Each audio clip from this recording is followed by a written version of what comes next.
Good morning. The meeting of the Windward Planning Commission will now come to order. It is Thursday, August 4th, 2022. The time is 9:06 a.m. This meeting is streamed live on YouTube. I'd like to introduce my fellow commissioners. Commissioner Lauren Baylock. Morning. Commissioner John C. Cross. Commissioner Louis Danielle III. Good morning. Commissioner Wayne Deleuze. Chair Dennis Lynn and Commissioner Gilbert Aguinaldo is absent and excused. And I am Vice Chair Michelle Galimba. I'd also like to introduce the county staff. Deputy Corporation Counsel Malia Kekai, attorney for the commission. Good morning. Deputy Corporation Counsel Jean Campbell, attorney for the Planning Department. Planning Deputy Director Jeffrey Darrow. Good morning. Planner Tracy Lee Camero. Planner Christian Kay. Planning Program Manager Maya Jackson. Commission Secretary Melissa Decayan Salvador. We also have Jessica Andrews assisting us with Zoom and the live stream component. Thank you. Housekeeping, please make sure your cell phones are turned off or on silent mode. And to all of us who are attending here in person, please remember to speak directly into the mic so that your statements can be recorded and transcribed, and to turn your mic off when you are done speaking. The minutes from the July 7th, 2022 meeting have been emailed on 7/27. Are there any corrections? Hearing none, may I have a motion to approve? I move to approve the minutes of last meeting. Second. Thank you. Motion to approve by Commissioner Danielle and seconded by Commissioner Deleuze. All those in favor say aye. Aye. Any opposed? The minutes of the July 7th meeting are approved as submitted. We will now move on to statements from the public on agenda items. As stated in the published agenda, statements from the public regarding any item on the agenda will be taken now or at the time of the agenda item is called to order. If there's anyone who would like to testify, please fill out the yellow sign-up form on the back table and submit it to the staff. Also, if you've have any written testimony that has not been sent in earlier, you may submit it to staff now. Testifiers on Zoom, the host will put you in the waiting room until your agenda item is called to order, or you may choose to provide your testimony now. Either way, you can observe the meeting on YouTube after your testimony is submitted. You can find the URL address on the agenda and the link on the county website calendar. To all testifiers, please direct your testimony to the commission and not to staff, applicants, or other testifiers. Also, please summarize your testimony within 3 minutes and please don't be repetitive. If you have submitted written testimony, please do not simply reread it, but supplement or update your written testimony. Staff will notify you at 1 minute left and when the 3 minutes are up.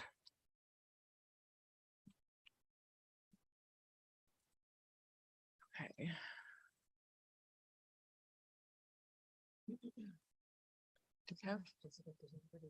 Right. Yes, thank you. We have 3 testifiers in the waiting room on Zoom. We can ask them if they would like to testify now or prior to the agenda item.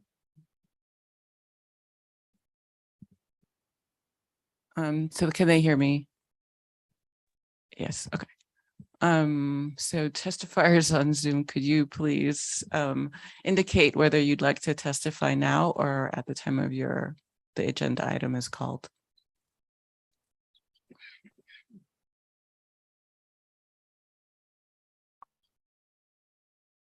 Hello, a testifier from Zoom. Hello. Yes, Oh, okay. I will testify at the time of the agenda item, which is the Lehua Village subdivision. Thank you. Mr. Miller? Yes, I will also testify at the time of the Lehua Village testimony. Thank you. Thank you. And Mr. James Lowen, can you indicate whether you'd like to testify now or at the time of the agenda item? at the time of the agenda item. Thank you. Thank We you. will place you in the waiting room until the agenda item in order for you to testify at that time. Thank you.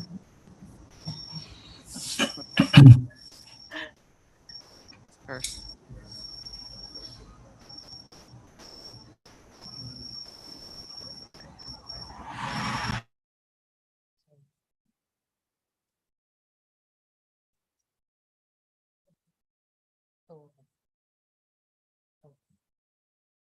Okay, just ask if anyone else.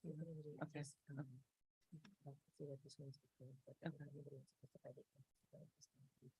Troutman yeah. So we have two items on the agenda that have been deferred. However, I wanted to be sure that well, I wanted to ask if anyone is here to testify on those items. It's the Troutman and the Renegade Towers items. Is there anyone? Oh, yeah. All right. Hearing none, I will ask for a motion to close the testimony. Oh, don't need to? Okay. All right. We'll just move on. Okay. So new business. Okay. So our first item of business is, and I'll read this. I don't know, right? Okay. So item number 1 is applicant Eric J. Troutman, formerly Matsuno Enterprises Limited, PL Res 2022-000027, amend Res 1004. Application for amendment to allow a 5-year time extension to perform condition E, development of the property, delete condition C, final consolidation approval, amend condition H, which is to remove requirement of speed hump installation, delete condition 1, provide updated TIAR, and amend condition P, reference to amended ordinance of change of zone ordinance number 0344, which rezoned approximately 6.64 acres of land from single family residential 10,000 square feet RS10 to general commercial 20,000 square feet CG20.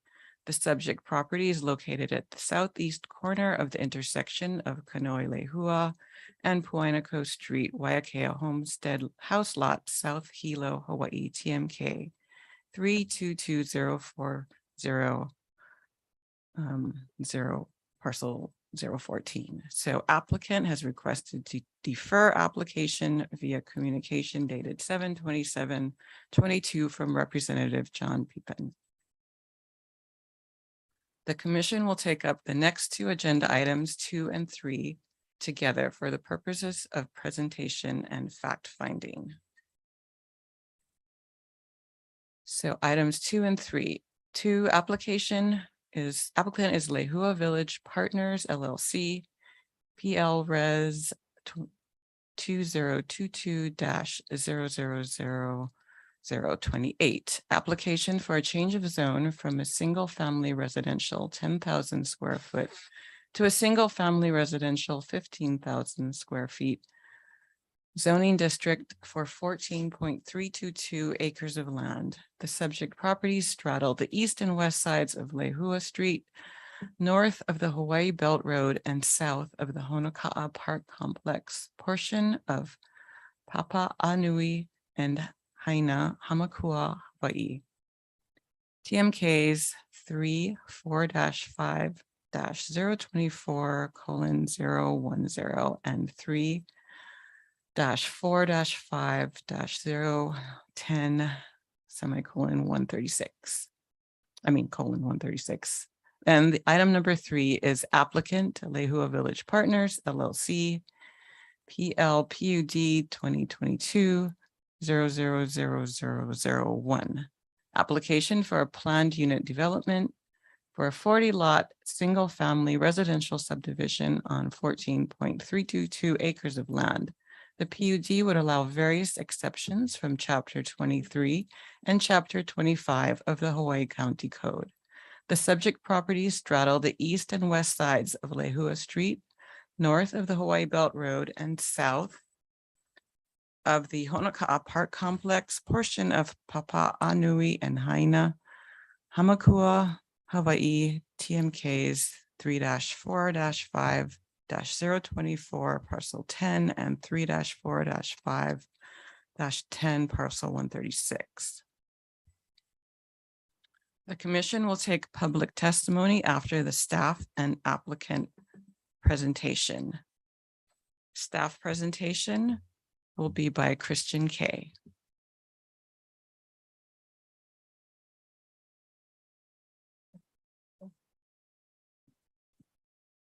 Thank you, Madam Chair. Good morning, members of the Windward Planning Commission. If you give me a moment, I'm just going to share my screen here and we'll get going.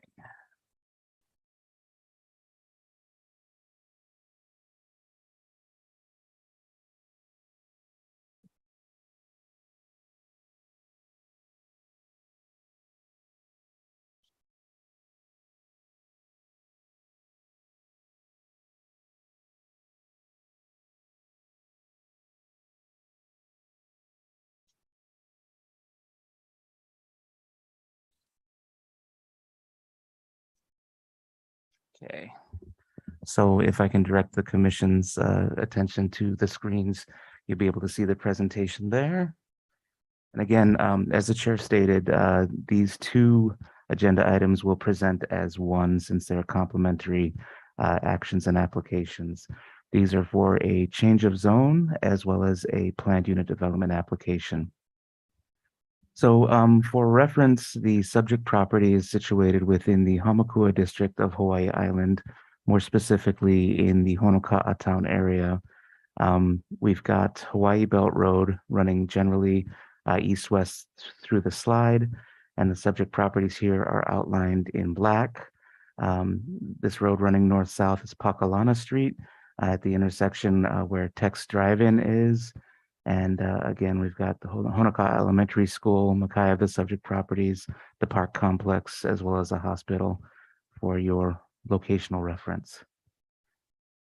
So before we get into the particulars of the applications, wanted to kind of give you a quick and dirty primer on what a planned unit development is, since this is the very first PUD that's being heard by any planning commission.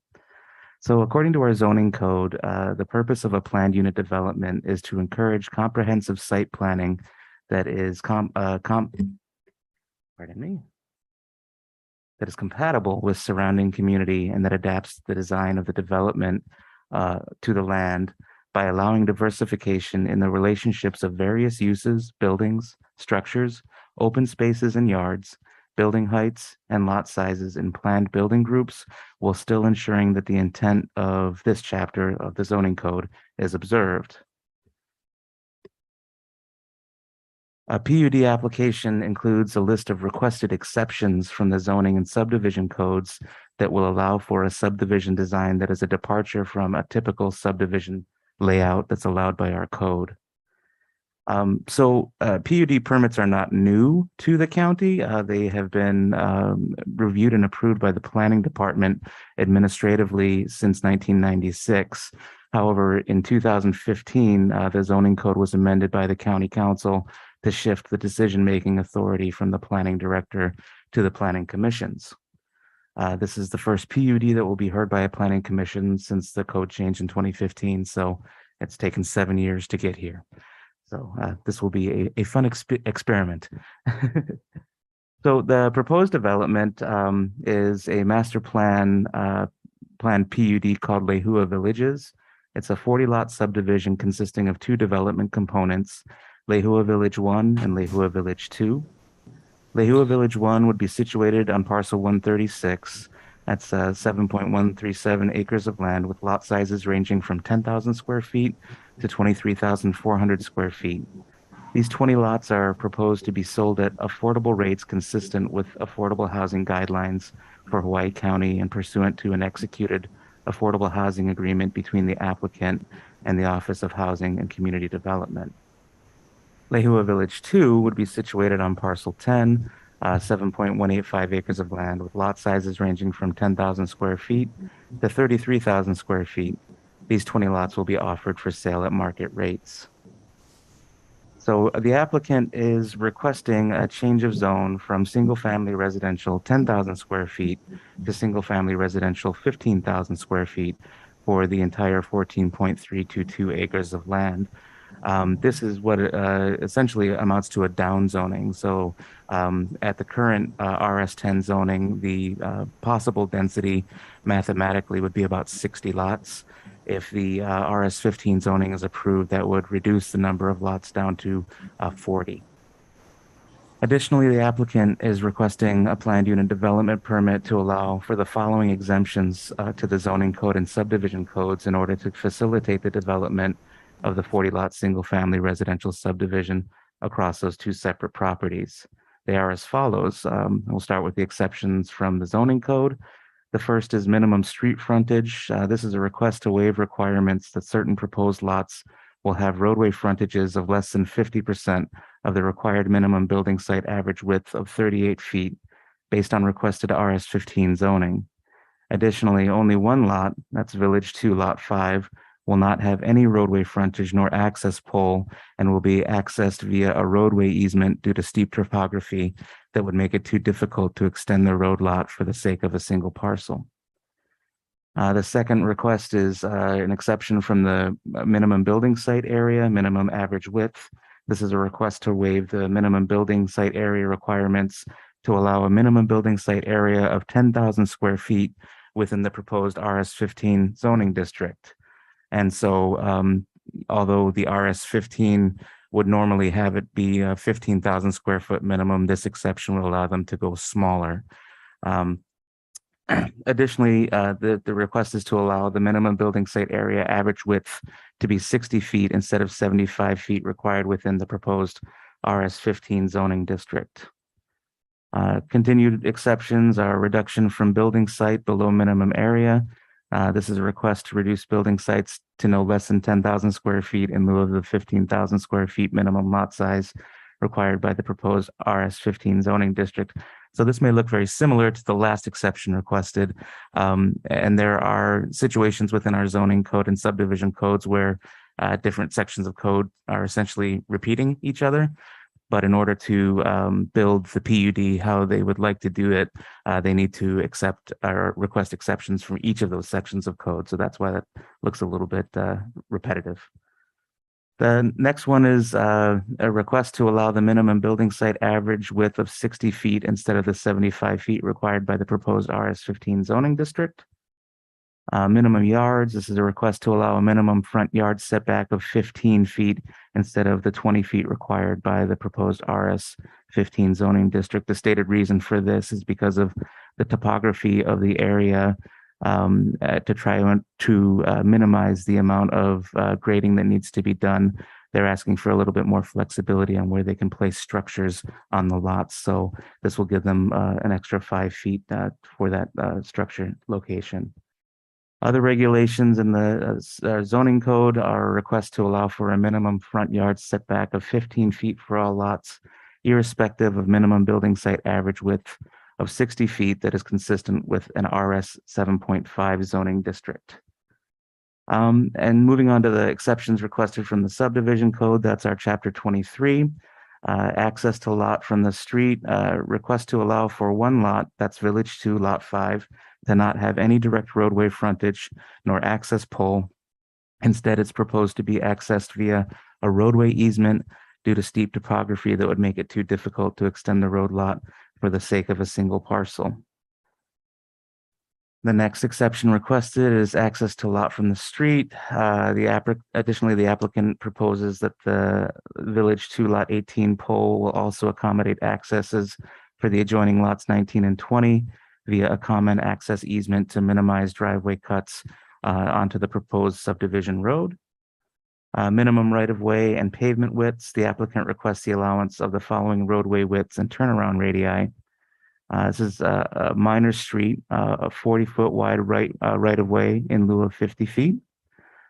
Cul-de-sacs and dead-end streets, a 40-foot wide right-of-way in lieu of 50 feet.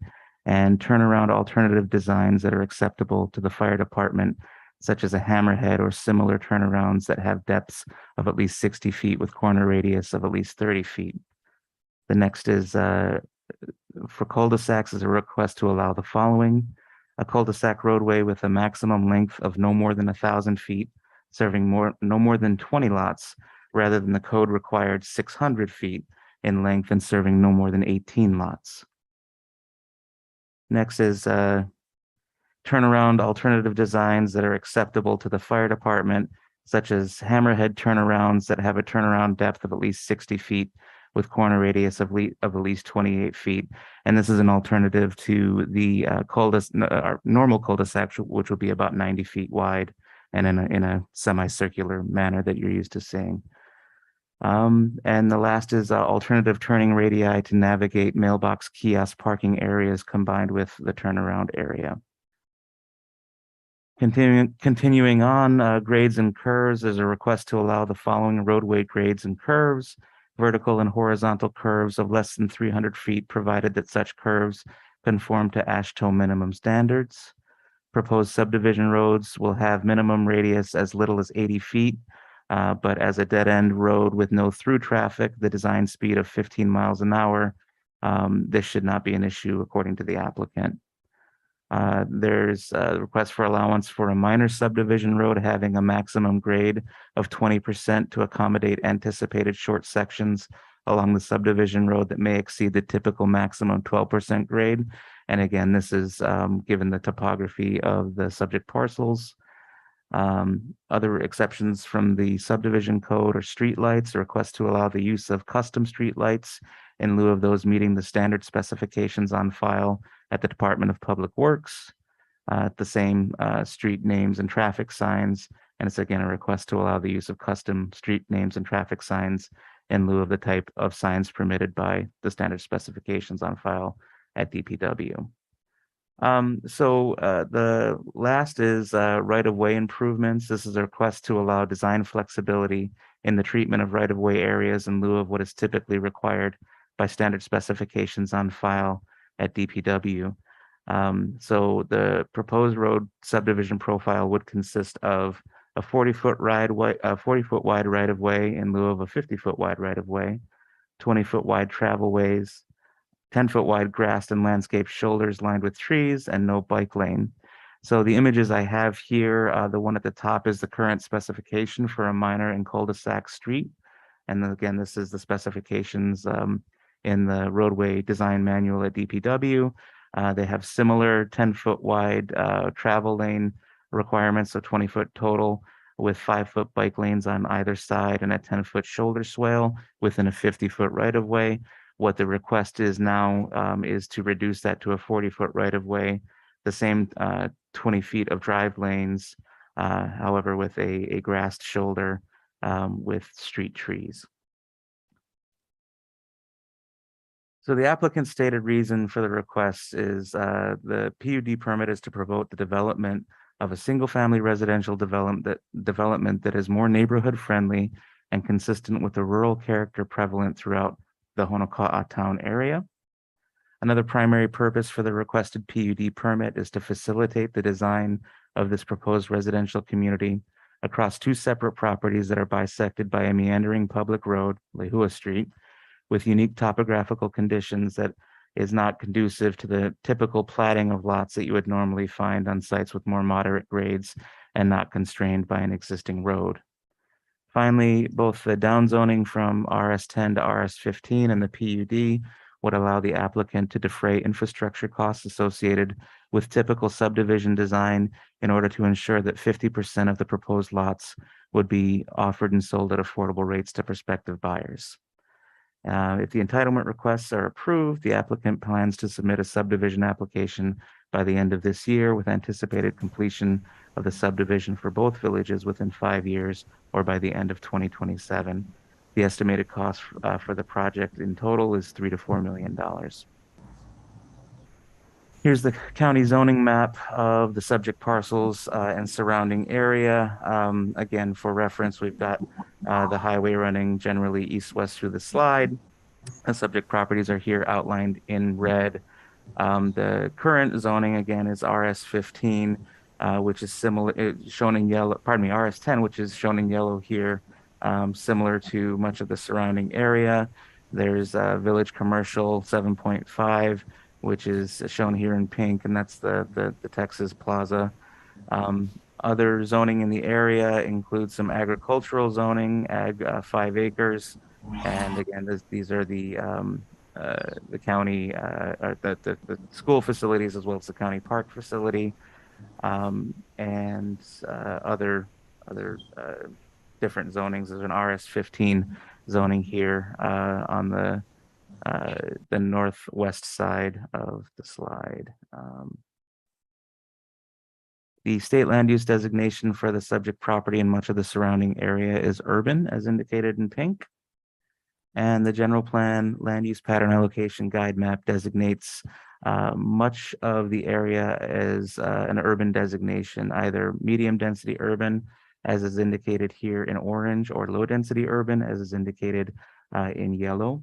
And the Hamakua Community Development Plan land use guide map or future land use map matches these designations. So this is also consistent with the CDP that seeks to focus development within these urban growth areas, of which this is one. Here is the applicant's site plan. Again, we've got Lehua Street running, bisecting both parcels. The village to the right is Village 1. And again, you'll see there's one access off of Lehua Street that ends in this alternative hammerhead cul-de-sac turnaround. Something I learned recently is for any new subdivision, we are requiring all of the mailboxes to be in one area. So there's no more home delivery. So this end of the subdivision or the cul-de-sac would also act as that centralized mailbox area. For each of these proposed villages, there is a proposed pedestrian corridor, minimum 10 feet wide with a minimum 4 foot wide pavement that would connect the ends of these cul-de-sacs to Lehua Street to allow the residents of the villages some pedestrian access to Lehua Street, and those would be held and maintained by the homeowners association.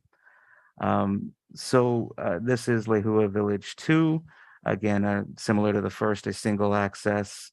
You'll see some of the requested exceptions when you look at some of the turning radii, which are an exception of what we would normally allow under the subdivision code. Here are some of the lots here that are going to be accessed via an access easement instead of direct frontage to the private subdivision roadway, and the like. Here are some aerial photographs of the subject parcels. The upper left here is just showing them in relationship to the other development in the area. Some of these subdivisions here on the right-hand side were developed back in the mid-50s and early 1960s. And so the applicant is proposing to some design elements that will be similar to what those subdivisions are. Those roadways, for instance, are a 30-foot wide roadway with grass shoulders. So it's kind of similar. And one of the criteria is, does the PUD kind of fit with the surrounding character of the area? The larger photo here is again just showing the two parcels coming off of Pakalana, Lehua Street. There was some question about or some testimony received about a single lane bridge. Just wanted to give you an idea of generally where it's located. This area about 150 feet to the east of the subject parcel. And so this is a drainage way that comes down through Honoka'a to the ocean. And so that is a narrow single lane, narrowing down from 2 lanes. And moving on, here are some site photographs. So I just wanted to give you kind of a little bit of a key of what we're looking at. The first photo is looking Mackay from the highway, or not from the highway, from Lehua, from Lehua Street. And Village 2 is generally located in this area looking Mackay. The second shot is again looking from Lehua Street, Mackay, and to the west. And this will be the general location of the subdivision roadway access off of Lehua. And then the third view that we see here is looking Malka from close to the intersection, or not the intersection, but where Lehua Street turns off and goes further down into Honoka'a town.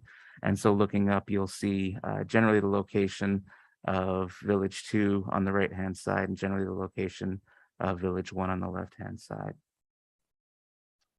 So the planning director is recommending 2 things: that we forward a favorable recommendation to the county council for the change of zone request, and that the planning commission approve the plan unit development request. In the past, when we've done it administratively, we've looked at each individual exception request, and in many cases administratively approved some and administratively denied others. In this case, since we're somewhat new to this in our division, we consulted with our administrative permits division, who have historically processed these, made sure that the requested exceptions were met muster with them, and there weren't any red flags or heartburn. So the planning director is comfortable recommending approval of the entire slate of exceptions to help facilitate the development of the subdivision. And with that, I'm happy to take any questions at the appropriate time. So, commissioners, unless you have a burning question, clarification question, we're going to hear from the applicant and the public, and then you can ask questions of the staff or the applicant or the testifiers. So let's have can I please have the applicant and or their agents come forward to the table?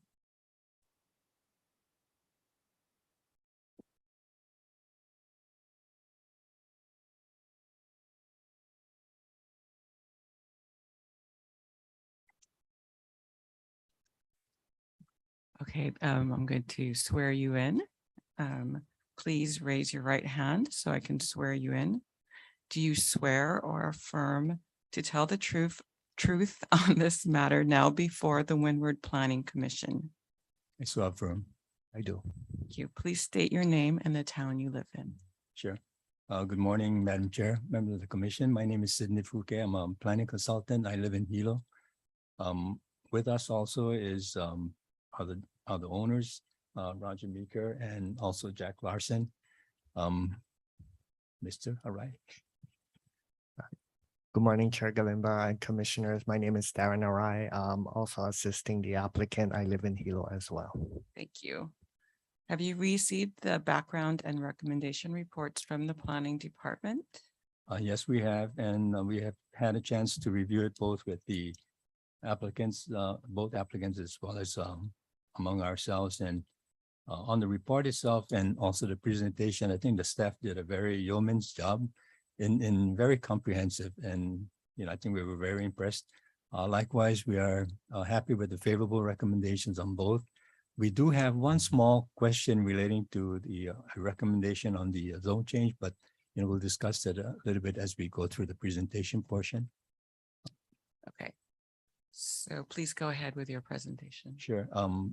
In terms of the property location, so on and so forth, like you saw, the staff's discussion. So, we won't go into that. I think what we'd like to cover essentially are items that were kind of like not fully covered by the staff's report. And this relates to, why are they doing what they're doing? Specifically because they're proposing a downzoning on a project. And I'll just kind of give a little bit background. Both Jack and Roger, they're longtime residents of the island. They have the ability to, based on the RS10 zoning, to immediately develop the property into 10,000 square foot lots, which would probably yield like about maybe 50 or 60 lots, and not having to deal with any of the other affordable housing obligation or fair share contribution, so on and so forth. But the reason why they're doing this is like they kind of wanted to provide more affordable housing within the Honoka'i area, rather than just creating pure market type of project. But to be able to do that, they wanted to do that in an area which is right in infill, close to the school, close to the hospitals, close to Tex Drive-In. And they have, definitely it's consistent with the general plan, consistent with the CDP. And they have the appropriate infrastructure. I mean, there's some question relating according to public testimony about the standard of the Lehua Street, but it's an existing government road. But the one stumbling block for developments in the Honoka'i area really relates to availability of water, potable water. And in this case over here, Mr. Larson and Mr. Meeker, they were fortunate enough to have like a win-win situation with the water department. They donated lands for a water tank site. And so in exchange for that water tank site, they were able to, the water department was able to release X amount of water units to this property. None of the other properties in that area, have the ability to come in for zone change because they don't have the water. So what they wanted to do is now, based on that kind of background now, create like a subdivision, just a 40-lot subdivision, 50% of which would be for affordable housing.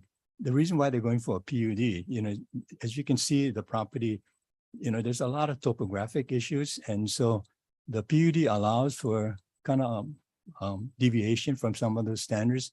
And in so doing would enable them to deliver the lots at a much lower price than if they were to do a standard subdivision, no PUD, high on-site construction, requirements. So that's the reason why. And if you want to talk more about the PUD aspects, Mr. Arai can kind of discuss that in detail. Like the property was governed by a 1978 zoning ordinance. And I think Mr. Crosswell remembers that, Hamakua Sugar was, back in those days, owned the property, and they were going through some hard time. The sugar industry was beginning to fold. And Mr. Morgan at that time wanted to find and do whatever he could to really keep the sugar industry, at least to Hamakua section, alive much longer. So he came up with a scheme to provide properties, for employees within that area, and also make lands further available to other people who own sugarcane properties, but they were privately owned and, scattered all over. So he wanted to do the land exchange. And so he was able to successfully get some land exchange, maybe in the Kalopa, Pawilamauka area, so that it made their harvesting activity a little bit easier. So that was the genesis behind the original zoning. And so over time, a number of the properties were developed.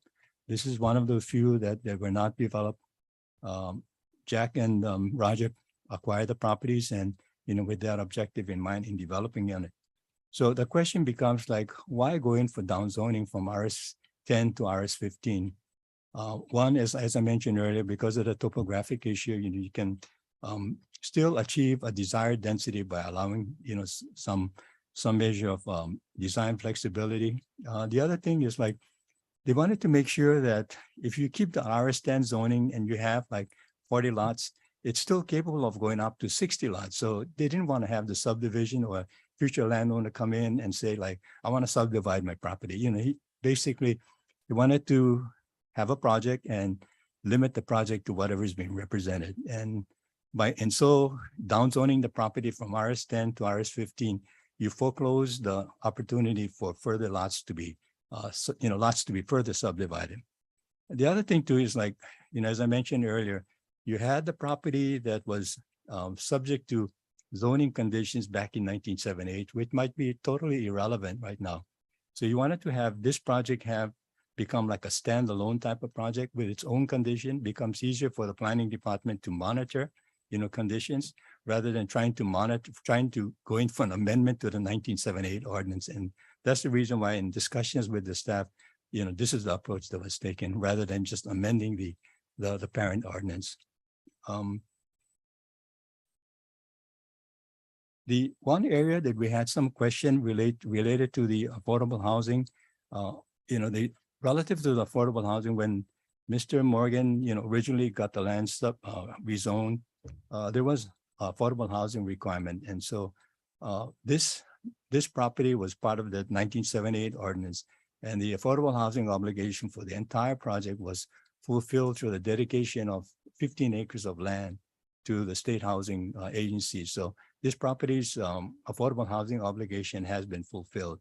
So the staff's condition M kind of like relates to like an as represented, by the applicant, that they will do this, 50% affordable housing, because their obligation has already been fulfilled. So technically it doesn't apply, but this is what they're representing. They want to have it codified in the ordinance. So that's kind of stated. And that's fine with the applicant. The question, however, relates to whether there should be a fair share exemption of all of these affordable housing units. And the staff's position is that maybe it should not be exempt, that they should pay their fair share for these affordable units. There have been situations where other developers have agreed to that. In this particular situation, the applicants believe that it's kind of critical for them to not be assessed this additional $15,000 or $16,000 per unit, because it could diminish their ability to deliver what they wanted to do. It is a broader public policy issue, and something I think that the applicant, the planning director, and the county council eventually going to have to wrestle with. So rather than delaying this matter, just because of this particular issue, we would strongly encourage the commission, if you so deem appropriate, to forward it to the to forward it to the county council, such that it can be further deliberated over there, and we can go from there, because they kind of really want to get started on the project sooner than later. And having said that, I don't have anything more.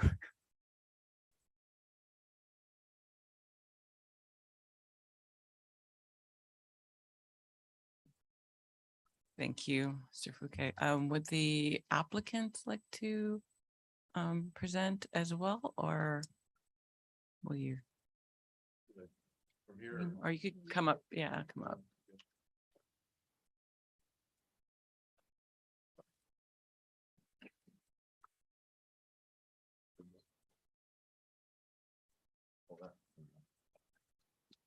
Good morning. Thanks for considering our applications. Hadn't really prepared anything for this. I thought Sid and Darren were going to be kind of running this presentation.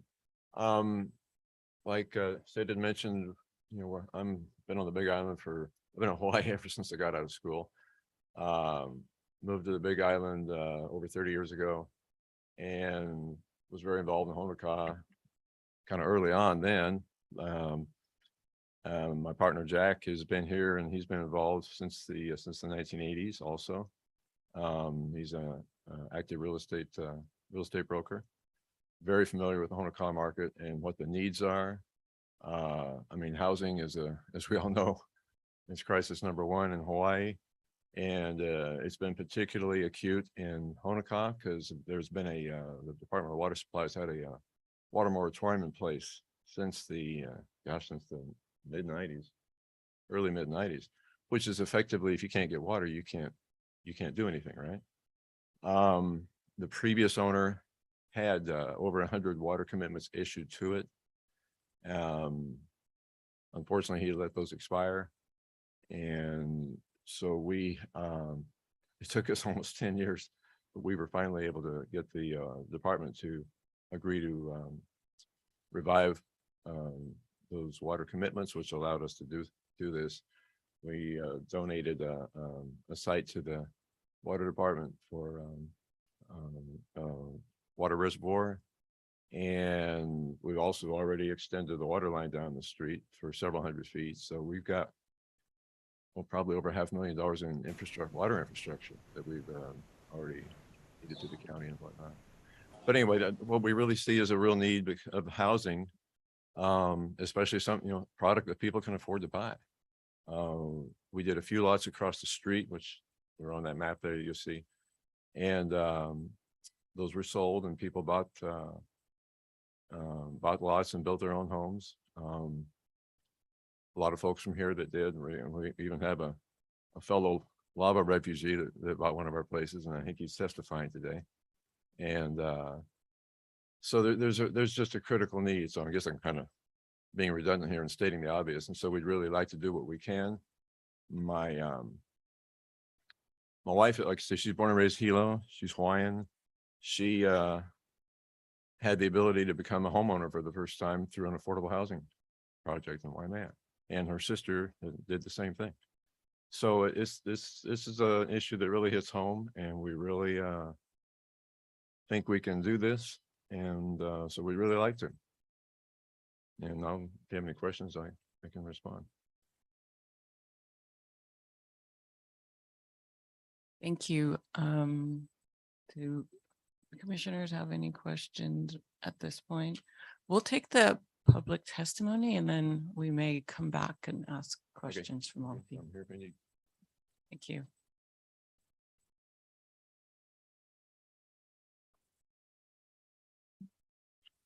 So I'm going to take the Zoom testifiers first.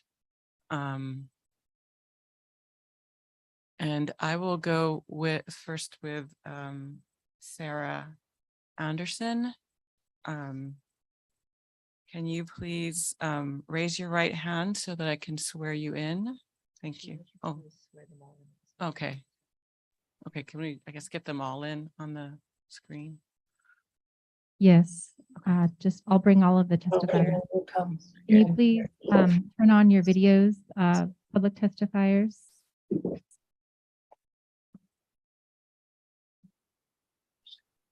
So you just need to stay on this one. We have one more, I believe. Mr. James Lowen, would you, thank you. Thank you. Okay, can you please raise your right hand? Do you swear or affirm to tell the truth on this matter now before the Windward Planning Commission?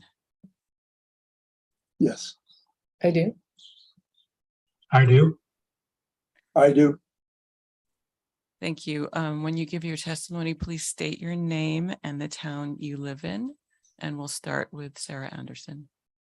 Hello, my name is Sarah Anderson. I live in Honokaa. My husband, David, and I have lived here in Honokaa since 1984. And we're both very active in community work and live out in Kalapa.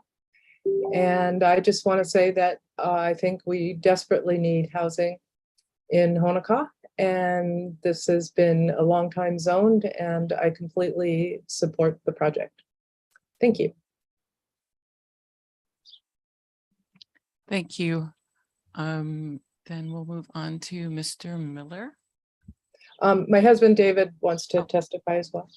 Sure, go ahead. Thank you. Thank you, commissioners, for the opportunity to support this project. I've been a member, as my wife said, of the community since the early 1980s, very active in a number of organizations, Hamakua District Development Council years ago, PTA president, Honokaa Traffic Safety Committee, to mention a few. We also have 2 children born here and 2 grandchildren born here. So this project hits home for us as an opportunity for our children to own their own homes, hopefully if we last long enough to the point where they actually need them and continue to live in our house. We 100% support this project. I've followed the property for many years as member of the organizations that I mentioned earlier. And I cannot imagine a better fit for our community. As I said to my wife this morning, if not now, when? And if not here, where? So thank you very much for your time and your support. And we wish the Meeker crew to the very best on this. Aloha. Aloha, thank you. So moving on to Mr. Miller. Please state your name and the town you live in. Good morning, council. My name is Dan Miller, and I own a home in the Honokaa Plantation Cottages subdivision. This is a small 9-lot subdivision, just Mauka of the proposed Village 1 subdivision. This subdivision was also developed by Mr. Meeker and Associates. First, let me offer that I'm very much in favor of additional housing, and particularly the need for more affordable housing here on the island. I think in theory that the proposed subdivision is generally a good idea. However, I believe a great deal of infrastructure needs to be improved prior to the approval of the Lehua Village subdivision. Here's a few things I believe need to be addressed. 1, the one-way bridge. The one-way bridge located just east of the proposed subdivision is in dire need of improvement or replacement. The additional traffic from the proposed subdivision will only further deteriorate the vehicular and pedestrian hazards that currently exist. Currently, there's virtually no line of sight for vehicles trying to yield the right of way to the westbound traffic. Pedestrians are particularly at risk since there's no sidewalks and they must share the roadway with vehicular traffic. And as I just stated, there's no sidewalks. There's currently no sidewalks on Lehua Street. With all the additional pedestrian traffic that this new subdivision will create, sidewalks will be necessary for their safety. Another issue is surface drainage. I'm very concerned about the western third of the proposed Village 1 subdivision. All of the surface water from the Honokaa Plantation Cottages subdivision, plus a portion of the proposed Village 2 subdivision, currently flow into the western third of the proposed Village 1 subdivision. Current surface water drainage infrastructure needs to be improved, and additional drainage corridors need to be implemented into the Village 1 subdivision in the western perimeter. Mr. Miller, you have 1 minute left to testify. Thank you. Okay, and finally, offset intersection. The proposed entrance to the Village 1 subdivision off of Lehua Street will create a dangerous offset intersection with the existing entrance to the Honokaa Plantation Cottages entrance of Lehua Mauka. These 2 intersections will be roads will be approximately 50 feet apart and create a dangerous vehicular hazard. In conclusion, I would like for the commission to defer decision on the making with this project so professional engineers can be advised and needed infrastructure improvements can be made. I also believe additional community outreach is necessary to get the community involved and informed about this project and have an opportunity to provide feedback. I don't believe there's been any attempt by Lehua Village Partners LLC to publicly present their project to local residents. Mahalo for your time and consideration.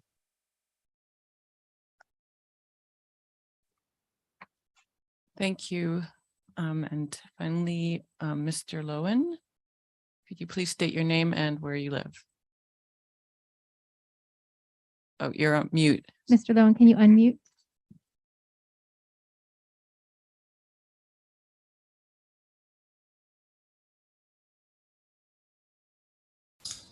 Okay, am I unmuted? There you go. Okay, my name is James Lowen. I live in the Plantation Cottages across the street from the proposed subdivision. My two main concerns, one Dan Miller already talked about, which was the roads and the access and egress. And the other two for me really is, we moved here for the great ocean view. And so height restrictions is, I think, very necessary so we can maintain that ocean view that we paid for and we enjoy. And with that being said, underground utilities should be looked at very seriously, because otherwise we're just going to be looking at more poles and more wires and less view. I totally support the homes, especially affordable, but we need to look at everything. I mean, so even this subdivision here, even it was built and it has its own problems.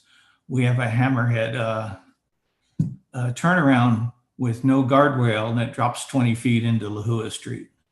So they're just, I don't want things to be done in a hurry. I want to be thought about all the way through and how we can mitigate them and keep everybody happy, including me.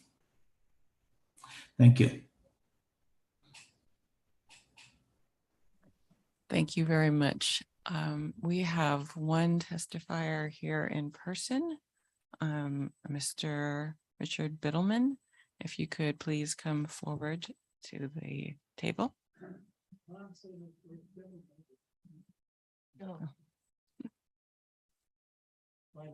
Biddleman, sorry about that.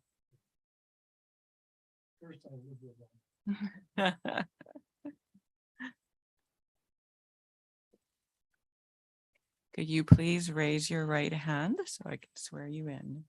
Do you swear or affirm to tell the truth on this matter now before the Windward Planning Commission? Yes, I do. Please state your name and the town you live in and go ahead. Yeah. Richard Beidelman. And I live across the street from this subdivision. As Roger pointed out, I'm a lava refugee. And we built a new home on Lehua Melka Place. There's a number of us who walk down Lehua Street to go to the park or to go downtown. And as been pointed out, there are no sidewalks.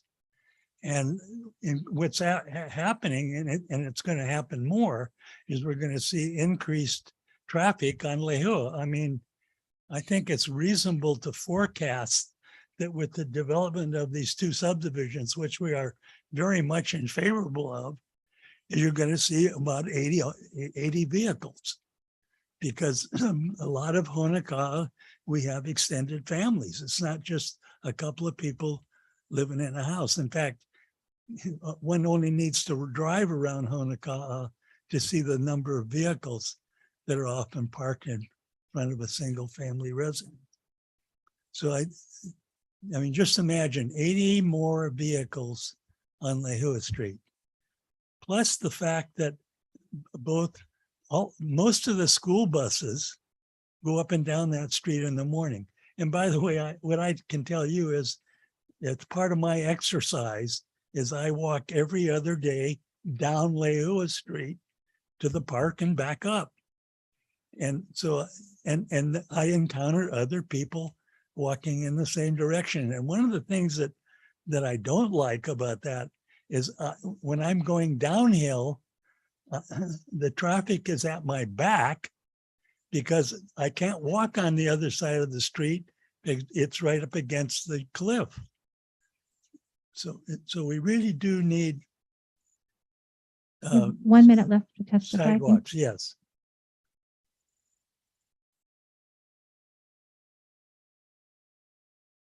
Also, we've advocated that instead of those two subdivisions being a cul-de-sac, they ought to be through streets.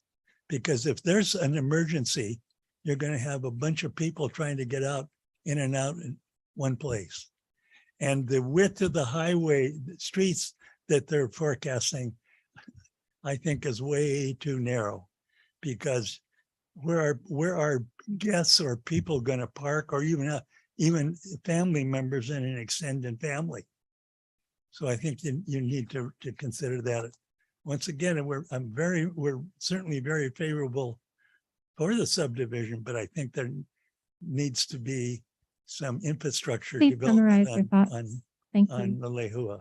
And I think that needs to happen before the subdivision is put together. Thank you for your time. Mr. Bidelman, you do have an extra 3 minutes actually, because it's 2 items. Sorry about that. If I'm you'd like to sorry, I take some can't more hear- time. I can't hear you. You have, because there's 2 items, you can testify for an additional 3 Okay, minutes. Thank you.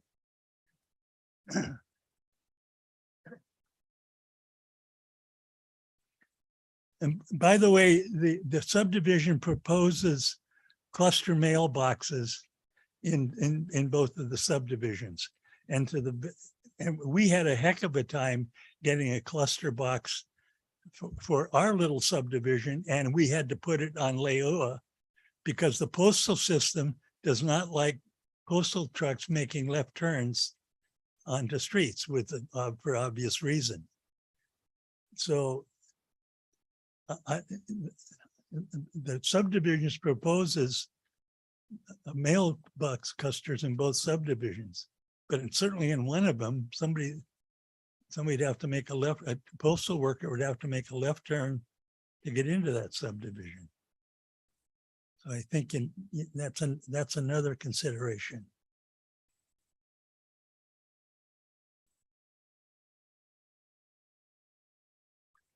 Also, what's happening there, I sometimes walk to the library, so sometimes I go down Pacalana. So at the top of Lehua Street, there's no crosswalk.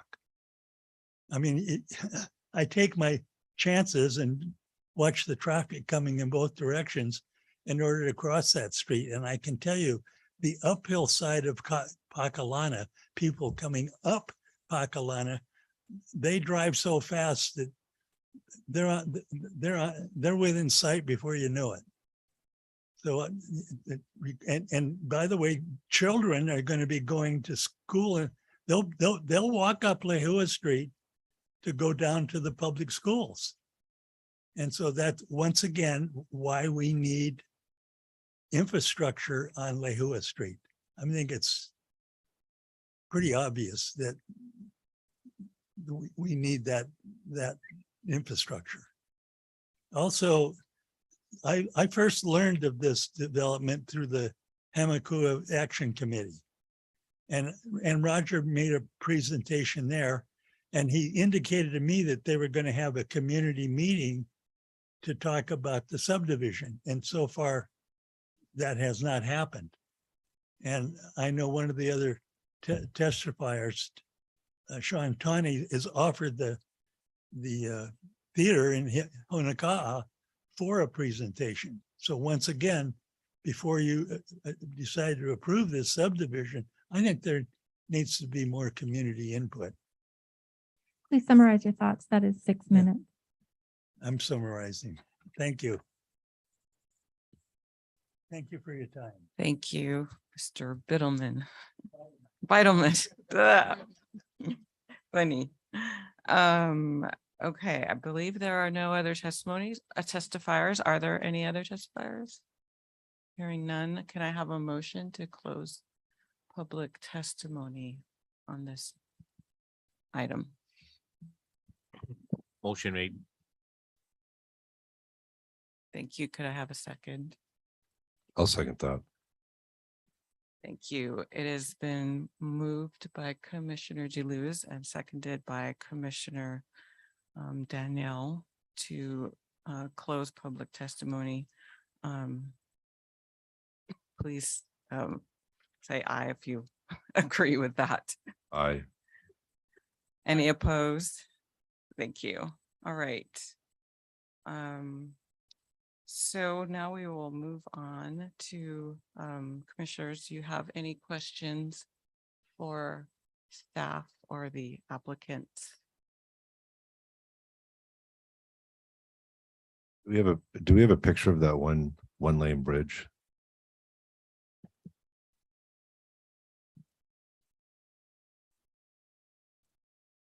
Yeah, if you give me just a moment, please.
Yeah, I've got it here. I just need to share the screen.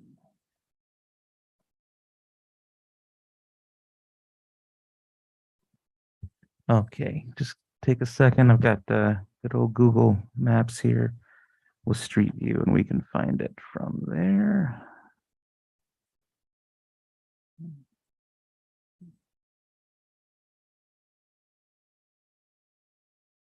There it is right there. Oh, sorry. So this is looking Mackay. You see where the two lanes turn into one. And again, this is over that drainage way. Sorry. There.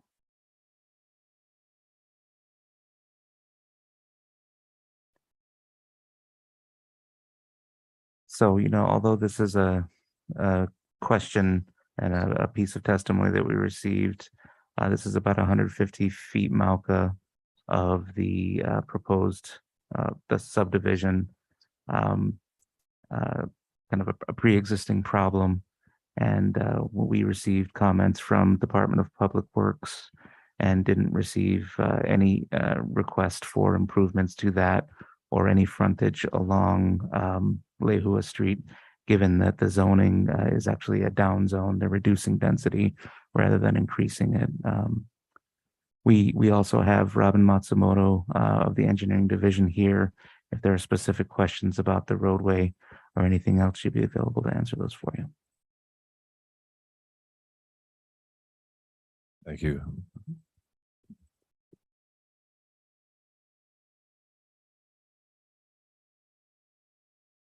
Do we have any other questions for staff or the applicant of a sort of fact-finding nature? Or to this? Okay, go ahead. Thank you, Madam Chair. Maybe Sid, if you can come on up, we can talk a little bit about condition N. Better to talk about it here early on. So my understanding is the issue is that in our condition N, which is our fair share condition, normally when someone increases density, you find that there's this added cost per lot to be able to help with regional impacts, whether it be roads and traffic, police, fire, wastewater, all these kind of different areas. In this particular case, it's a down zoning, but the original zoning was lower than the down zoning. So the fair share still applies. But in an effort for about the last 2 years, I would say, in an effort to really try to promote more affordable housing options with developments that are coming in through change of zones, we've tried to figure out little options and changes that we can make that might promote that. One of those is to allow an exemption from the fair share requirement if the developer goes beyond the 20% required affordable housing requirement that they're doing. So in this particular case, as Sid has mentioned, this applicant or the previous owner has already actually fulfilled their affordable housing requirement by I'm not sure if you have the site plan or the TMK map, a large piece of property, I believe it was about 15 acres, was set aside strictly for an affordable housing project. I believe the owner is HHFDC. That's correct. Right next Okay. to the hospital. Yeah. And so they've actually already fulfilled their affordable housing requirements, but here they are proposing to even give more as part of this. So in this particular case, it's actually a little different than other cases where,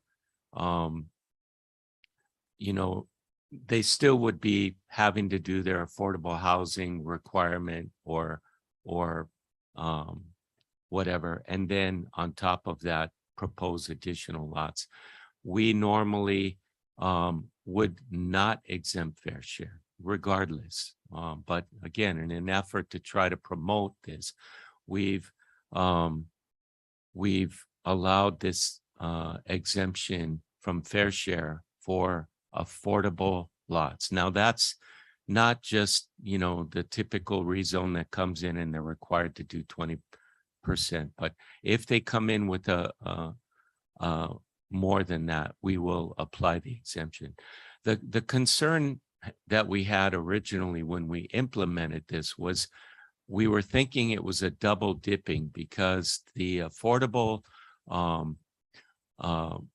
requirements at 20%, you've fulfilled your requirements. If you go beyond that, you receive these affordable housing credits to be able to be utilized for other projects or to sell to other developments to allow them to comply with their affordable housing requirements. And it's not like there's a specific number. They differ in cost, but they could go, I believe you had mentioned 15,000 to 50,000, which is, you know, can be significant if you have 20 credits or however many credits. In this case, fair share is also significant. You're looking at 50% of that cost, which right now 100% of the fair share cost applying is over 600,000. So 50% of that is over 300,000. So that's another significant cost to this developer who's trying to help with this problem that we're having with housing. So given the circumstances, again, in this particular case with the 15-acre lot that's already been donated, with the applicant's willingness to go beyond the affordable requirement, I would be amenable to the commission considering a change to this condition and bringing it up where we would take out a portion, the portion at the end of condition N that says with the exception of the those lots that receive the excess credits. And again, this is right now, this is a unique case. When the director returns, we're going to have a broader discussion on this matter as far as how we apply it. But I mean, overall, just thinking about it, regardless about this exemption, every developer that goes beyond the excess, I mean, the required amount will receive these credits. It's not like they can or cannot, they receive them.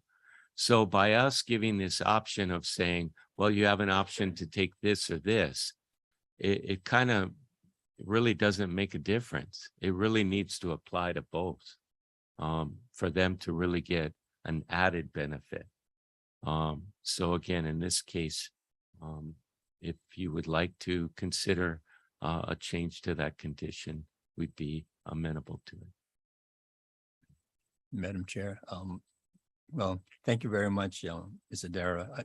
It's my understanding then the staff is amenable to deleting the last portion, which states excluding any lots sold for excess housing credits. Well, we're very appreciative of that. And just to add to some, to your discussion and provide some background to the commissioners, the existing housing code allows any excess credits to be sold or transferred to those that need to address that affordable housing requirement. It's kind of controversial now because of what, like what had happened, like what you read in the newspaper, but usually you can transfer or sell it to a person that has that condition as part of a zone change. You can transfer it based on existing situation to properties within 15 miles of this area. The specific problem as it relates to over here is that, as I mentioned earlier, and Mr. Miki also noted that there are very few properties within 15 miles you're going to find that's going to need affordable housing credits, because very few, if anything, is going to come in for zone change before the commission and the council. So effectively, he's not, it's not like a property in Kona or in other areas where, the development potential is there, then you have people willing to buy. So what Mr. Dara indicated, like in our previous discussion about, yes, it can range from like about $15,000-$20,000 to $50,000, possibly even more, and especially if you're dealing with properties in the Waikolo or North Kona, those kind of areas, they're willing to pay more. But as it relates to here, like whether you'll have a demand is very, very questionable. And in the meantime, you still have to come up with a fair share obligation of roughly $320,000. That's money out of their pocket. When you're going to recoup that if you're going to be able to recoup that is very, very debatable. And so that's why, like, they're going to have to kind of like, recrunch their numbers again to see whether they can make that 50% offer, because to some extent, like having now to obligate themselves for $320,000 more fair share money becomes, like really questionable. So it's a long way of saying, we appreciate the staff's reconsideration of that deletion, and would appreciate the Planning Commission's recommendation on its deletion. If the chair is willing, we can kind of like briefly discuss some of the questions relating to the public comments on the view plane, as well as the drainage and the roadway question. Please do. Oh. Thank you. Commissioners, are you okay with that? Yeah. Go ahead. Yeah, I think that, on not to dismiss the concerns raised by the public relating to the condition of Lehua Street. I mean, it's an older road, but as you can see, it's pretty paved, with the exception of some areas, and especially like the bridge. But it's not uncommon to find that one-lane bridge all over, and especially in the rural areas. And, even if you go here, like in Hilo, if you travel on Wilder Road between Pionoa and Kamana Drive, you have like a number of like those one-lane bridges as well. It's function. You go down on Kilauea Avenue at the 4 Mile Bridge, you have that. And then I would, I don't have the statistics, but I would swear that the volume of traffic on that 4 Mile Bridge is significantly more than what you find on Lehua Street. And you have courtesies, like Ukamago, that kind of stuff. So it's an existing situation, and with or without this project, it seems like you have an existing situation. So I would kind of like strongly recommend that residents who live in that area and who raise that question can probably direct the question to either Public Works or to their area council member. And I noticed that she is here to probably maybe, whether funds could be allocated to provide some mitigations, relative to signage, yield signs and all that stuff. I think these are small things that can be done using fuel tax funds, to help a particular area. To obligate this developer to make all of these improvements, I think is, grossly unfair, and it's a project that they probably would not want to do. And instead, maybe just develop something based on existing zoning, which is maybe 60 lots, and not having to deal with any affordable housing, fair share requirements and all that stuff. On the issue of drainage, if you look specifically at condition E, I'm sorry, like on the site distance question, condition E specifically mentions that the Department of Public Works, they have to review and approve all of the driveway areas just to make sure that you have appropriate site distance to the two entrances for the project. So what you saw there is kind of like in concept, like where the location is going to be. When they do submit their subdivision application, pursuant to that, they're going to have to demonstrate to Public Works that the entrance has appropriate, meet the appropriate site distance requirement. On the issue of drainage, you look specifically at conditions I and J. They have to conform to the all earthwork and grading activity. You have to meet the grading requirements. You have to submit your NPDES, for any dry wells and things like that. So they are appropriate regulatory safeguards to address drainage. You have only a portion of that area that may be subject to some drainage issues, but for the most part, the property is within the Zone X area. So there was a question relating to view plane, and I will defer that to Mr. Meeker.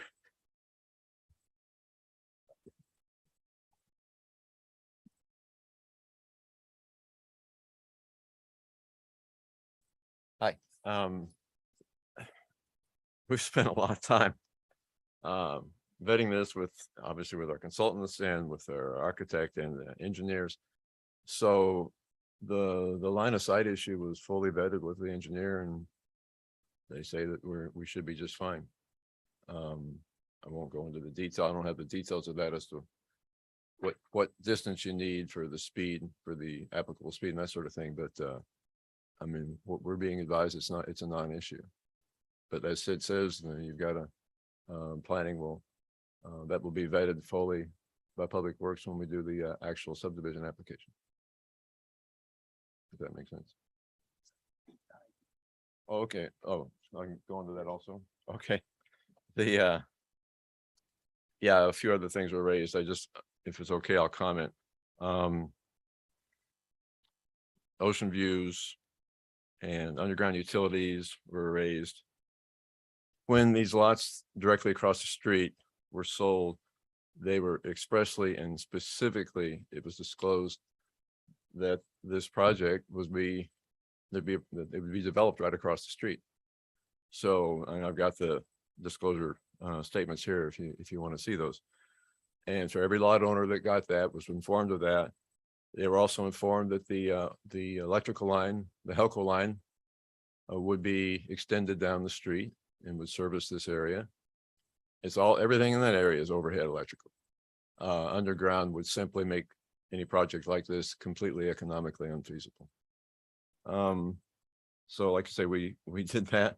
We did not mention this before, but we want to adopt some modest CC&Rs so that the community is, I have a couple of things here I could highlight on that if you're interested. To protect view planes and other issues, the individual lot owners are responsible for maintaining the 10-foot grass roadway shoulder in front of their lot. So the HOA only maintains the physical roadway itself and the signage and the mailbox units and pathways and whatnot. The intention is to do largely a single-story approach to most of the home designs. The topography of some lots is steeper, and so that would we'd probably want to allow maybe you drive in on the lower level and have your main living area above that if the topography is kind of dictates that. we want homes that are, appropriate to the existing Honokaa architectural aesthetic. We don't want to see geodesic domes or teepees and yurts and this sort of thing. So the CCNRs will address that so we can, make sure it fits the existing rural nature there. Kind of a plantation style. We'd like to encourage the use of front porches to kind of enhance neighborhood, engagement with your neighbors and this sort of thing. No mega houses, so we'll have a square footage limit to the size of the homes that can be built. We want to do designated driveway locations, so to minimize the cuts in the roadway. So if you have a lot here and a lot here and a lot here, so this lot and this lot, their driveways will be here, kind of close to each other. And you skip down 2 more lots, and you have the twin driveways there. So instead of having a driveway cut, every 90 or 100 feet or what going down the road, because it just makes for a nicer neighborhood. Okay. I'm probably telling you more than anyway. Those are those and some other things that kind of seem logical and appropriate to make these nice little neighborhoods. I would disagree. Actually, the details are good to know that you're thinking through a lot of these issues. And we did reach out. We had a meeting with the Honokaa Business Association. We met with the CDP Action Committee and went through all of this and have reached out to, Councilman Kimball.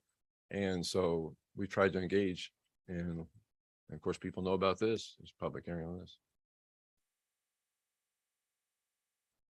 Anyway, I could go on. I won't.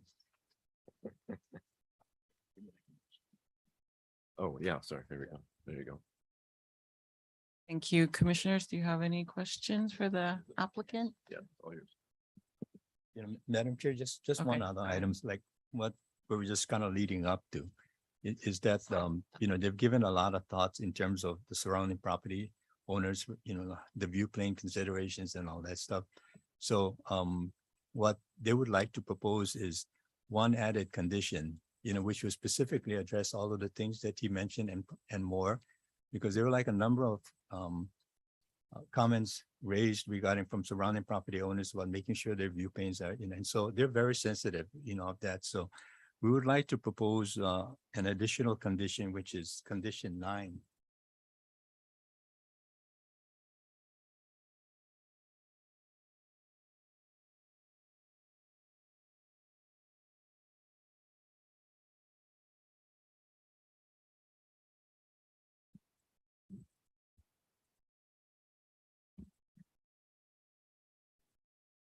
So, Mr. Meeker did make this representation, so as I was just kind of noting that. So the added change to condition 9 would be further as represented by the applicant. Appropriate design restrictions to address view plane comments of adjoining properties shall be incorporated in the restrictive covenants of deeds of all lots covered by this PUD. And just for clarification for the record, condition M is in the rezone and condition 9 is in the PUD.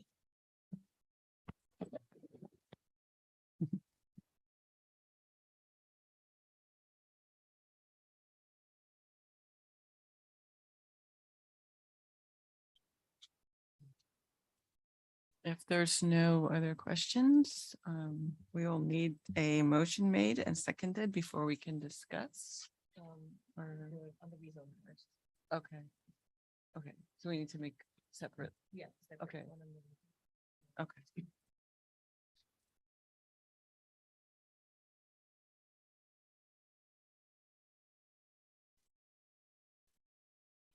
And we would be potentially deleting and then adding. Oh, wait, so the rezone would be the condition N, right? Yes.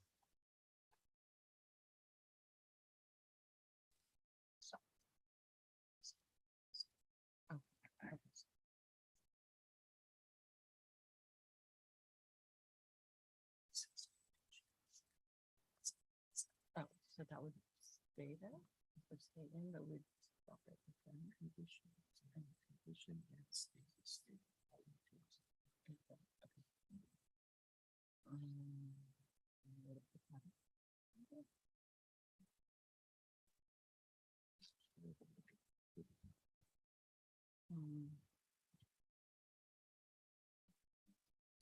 Sorry, Christian, are you able to bring up the rezone conditions up Sure. on? Thank you.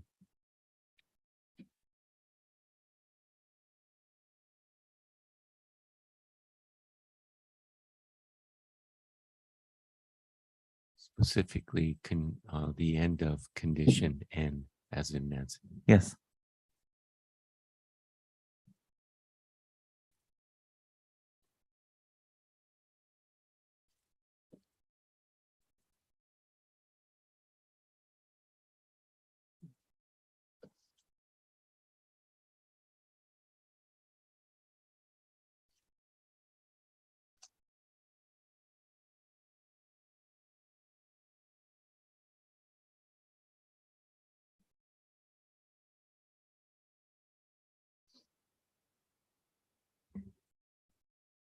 Okay, that's up. Let me make this a little bit bigger.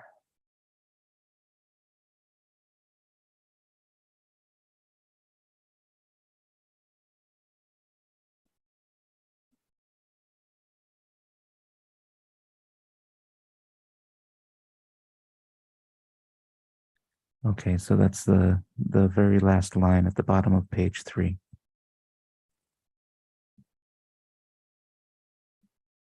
Would you like to explain it? Sure. So again, the consideration for the commission would be whether or not to delete the last portion of condition N as in Nancy, the line that Christian is highlighting, which states excluding any lots sold for excess housing credits. So with that deletion, it will allow the applicant to receive the excess housing credits for the additional proposed affordable housing, as well as the exemption the exemption from paying fair share for those particular lots identified under condition M.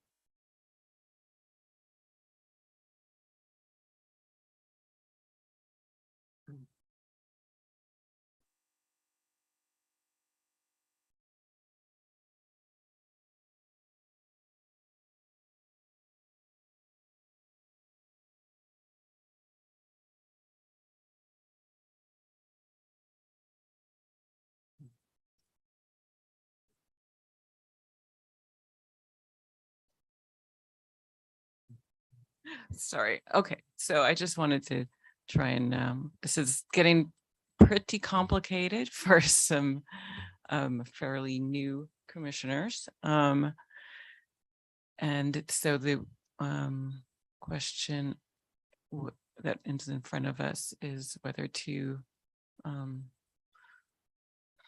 well, we need a motion.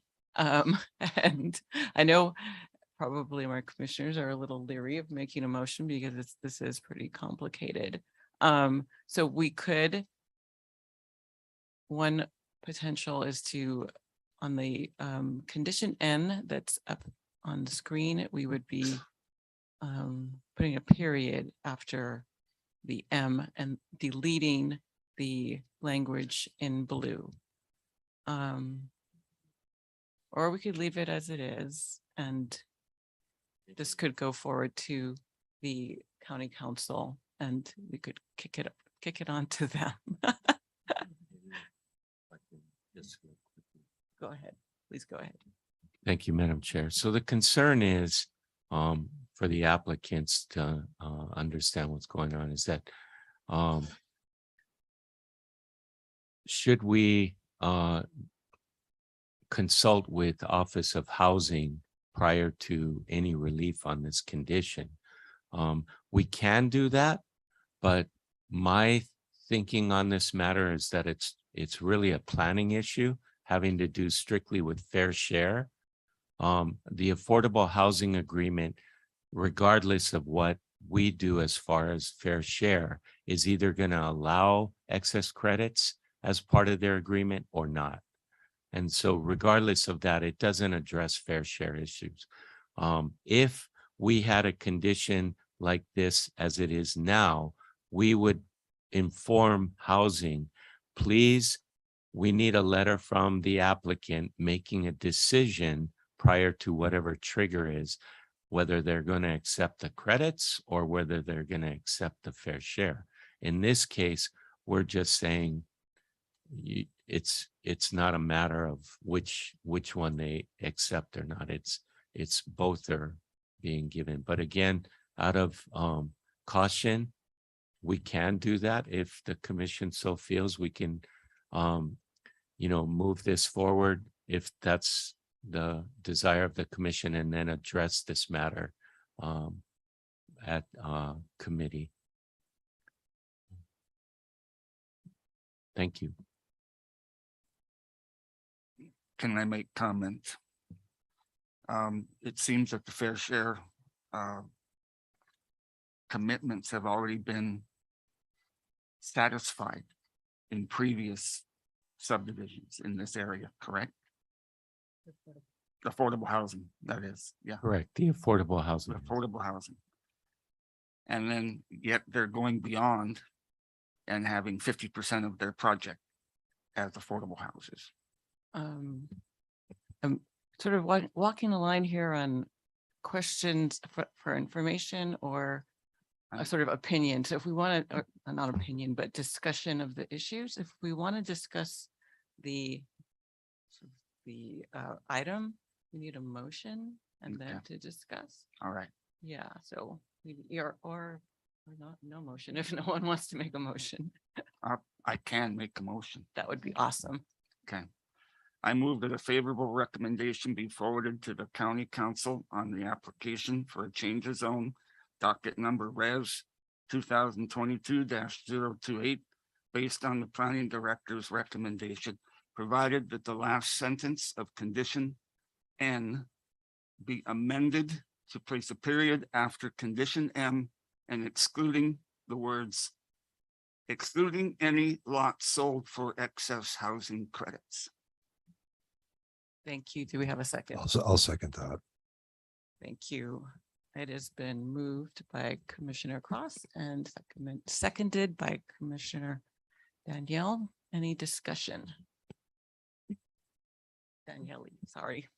I'm just killing it here today. Just clarification on the motion. Because he added the last line, right? Deleting that. Okay, I'm sorry, deleted the last line. Thank you. Yeah, I mean, I would agree with Commissioner Cross that they've gone above and beyond their obligation in terms of supplying affordable housing to a underserved community. So I think that is the appropriate thing to do.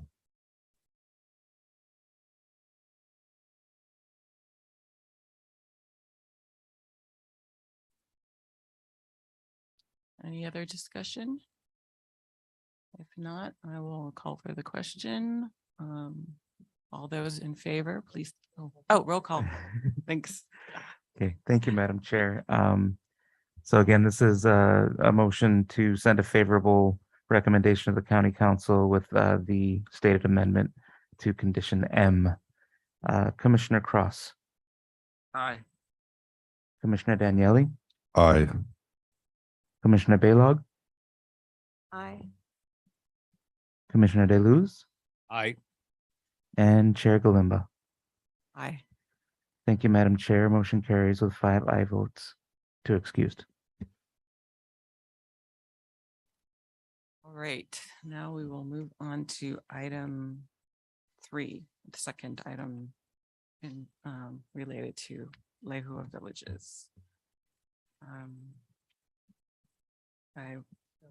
I need a motion made in relation to this item. I move that the application for plan unit development docket number 2022-001 be approved based on the planning director's recommendation, which shall be adopted. Second. It has been moved by Commissioner Deleuze and seconded by Commissioner Baylog. Any discussion? Do we want questions? Yeah. Right. Does anyone want to make a amendment to their? Or do you want to amend the motion to include? Amend the motion condition? to include condition number 9. Thank you. Are you in agreement, Commissioner? Okay, so we have amended. Well, that can just be part of the one motion. Any discussion? Hearing none, we will call for the question. Thank you, Madam Chair. Again, this is a motion to approve with the applicant's proposed amendments to condition number 9. Commissioner Deleuze, Aye. Commissioner Baylog, Aye. Commissioner Cross, Aye.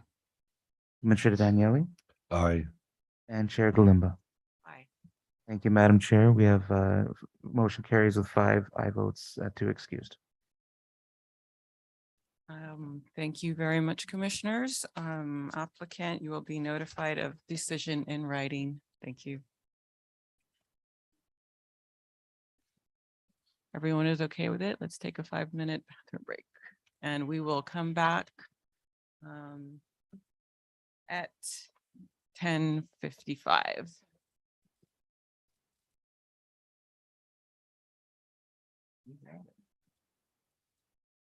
I thought you said you didn't make this. That's an area that needs more houses. Yeah, the biggest problem is no end to what you want to do, you know? And I know it's tight areas, but they need, I agree with you, they need problem, you know? So. Plus, I just find it to be very unfair that you're gonna, everybody else got to put stuff up, right? With no steps, right? Right. So why not all of a sudden, you know, I went through that in corner. I got a sidewalk in the middle of nowhere.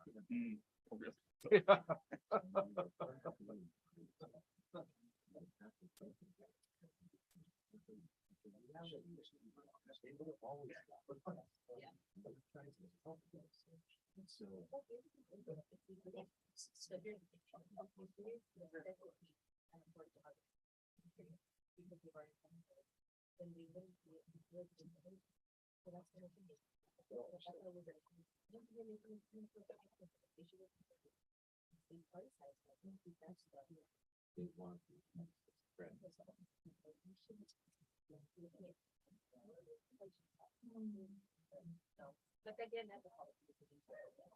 Yeah. But I would like to say that I think he was making my brain. You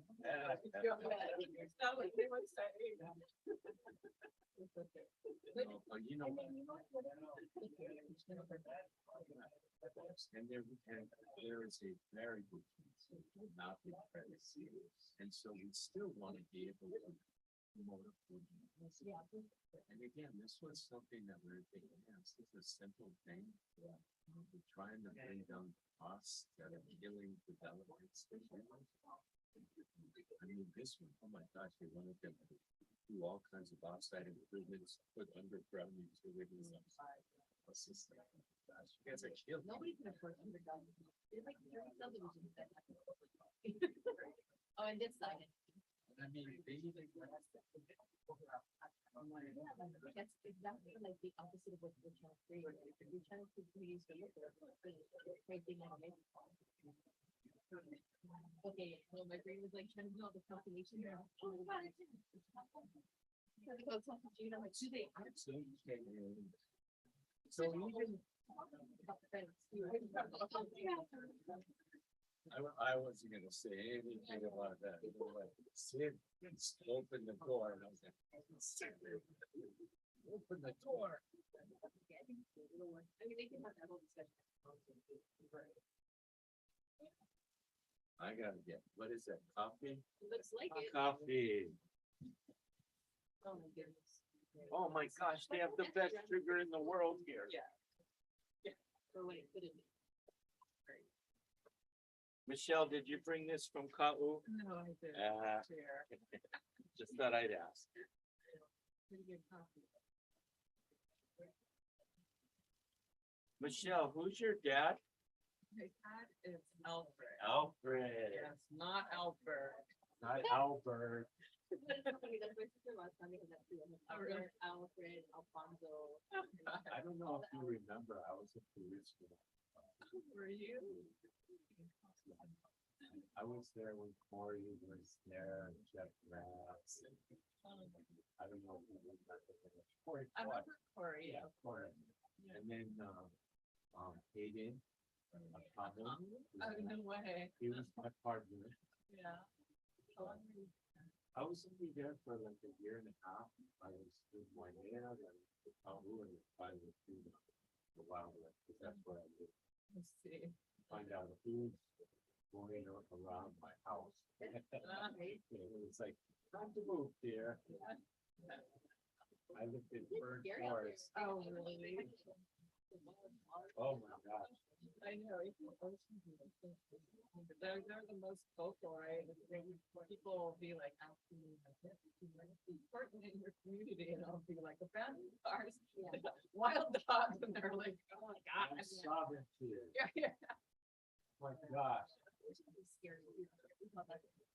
Oh, that was a scary place. We would, a midnight getting calls to go there, gunfire. Yeah, my friend was well when she first started working down there at East Market. She said, yeah, they would go to medical hall and go in and kind of go shop himself and get 15 right here and like all this, and it was like, oh my god, like what? They're like, where are the police? Yeah. We would pull over people and do random checks. And they would be watching someone from Berlin. It's like, Yeah, that's so you go high. We're protected from you know, it was, all the time when you stuff happening.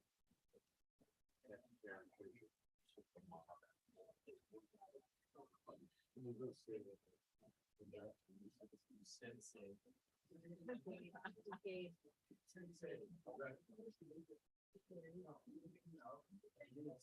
Yeah.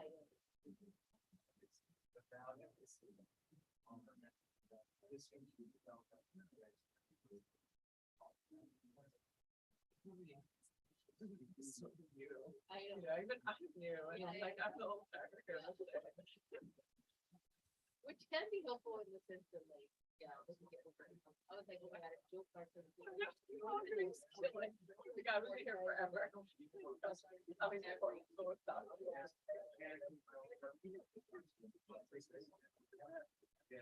Ah.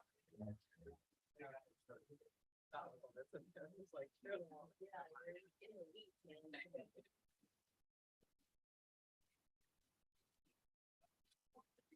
Good to be there. I can go up and sit down.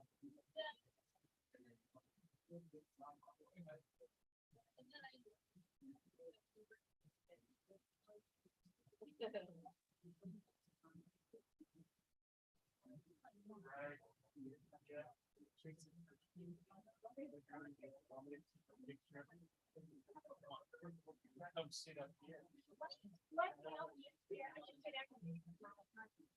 Come sit up here.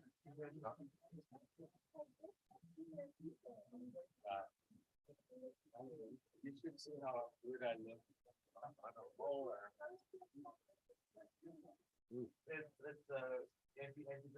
Who watching the thunder today? My parents or my in-laws, they like trade off. Oh, really? Yeah, they do like half days. So I keep everybody fresh, so nobody gets burnt out. Yeah, super lucky because yeah, during COVID and stuff, it was hard to find anybody. You know? Lucky day. You know, everybody was, I don't know, it's all on Facebook and Yeah. Instagram. They don't want to watch it. Oh, yeah. You know, my business, right? A lot of them. Oh, yeah. Right, like we don't want to get sick, right? But he's not in school. No, yeah, right? it's just- So. Yeah, that's what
If I said it's not a good idea.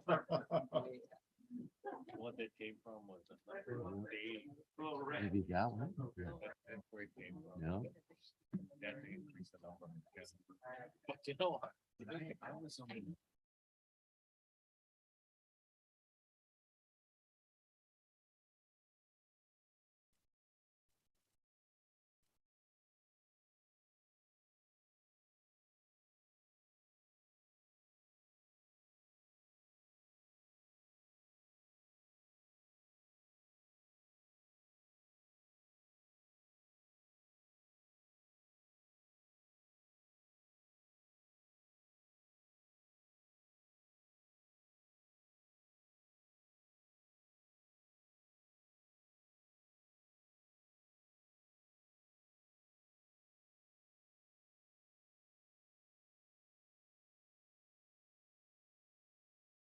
Calling us back to order for item number 4.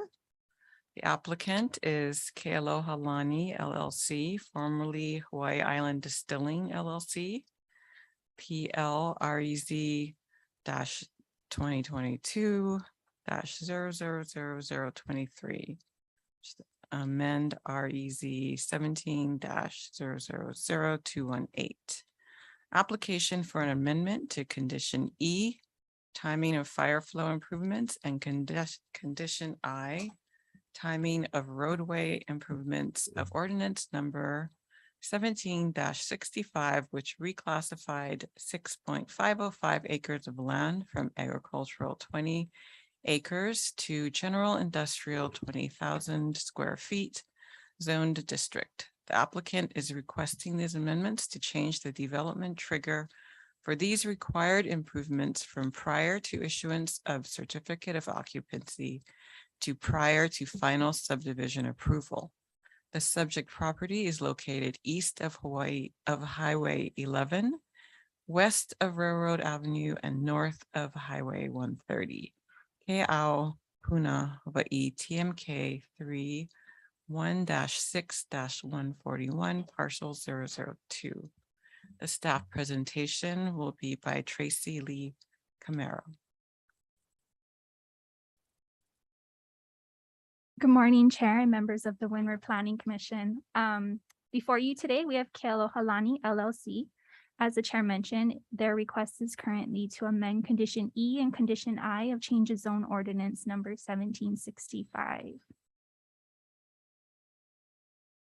As stated, the applicant is requesting an amendment of Condition E, which is the timing for fire flow improvements, and Condition I, which is the timing of roadway improvements of Ordinance number 1765, which reclassified 6.505 acres of land from agricultural 20 acres to general industrial 20,000 square feet.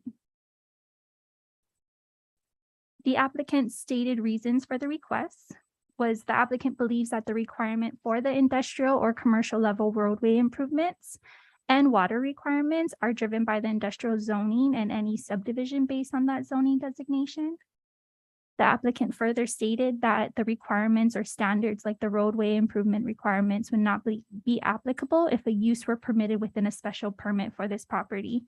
Therefore, the applicant is requesting similar consideration, i.e. that the road and water infrastructure improvements be deferred to the subdivision process and not the building permit process, which is what it's currently stated. Before you is the location map. The subject property is located east of Highway 11, which you can see runs in a north to south direction.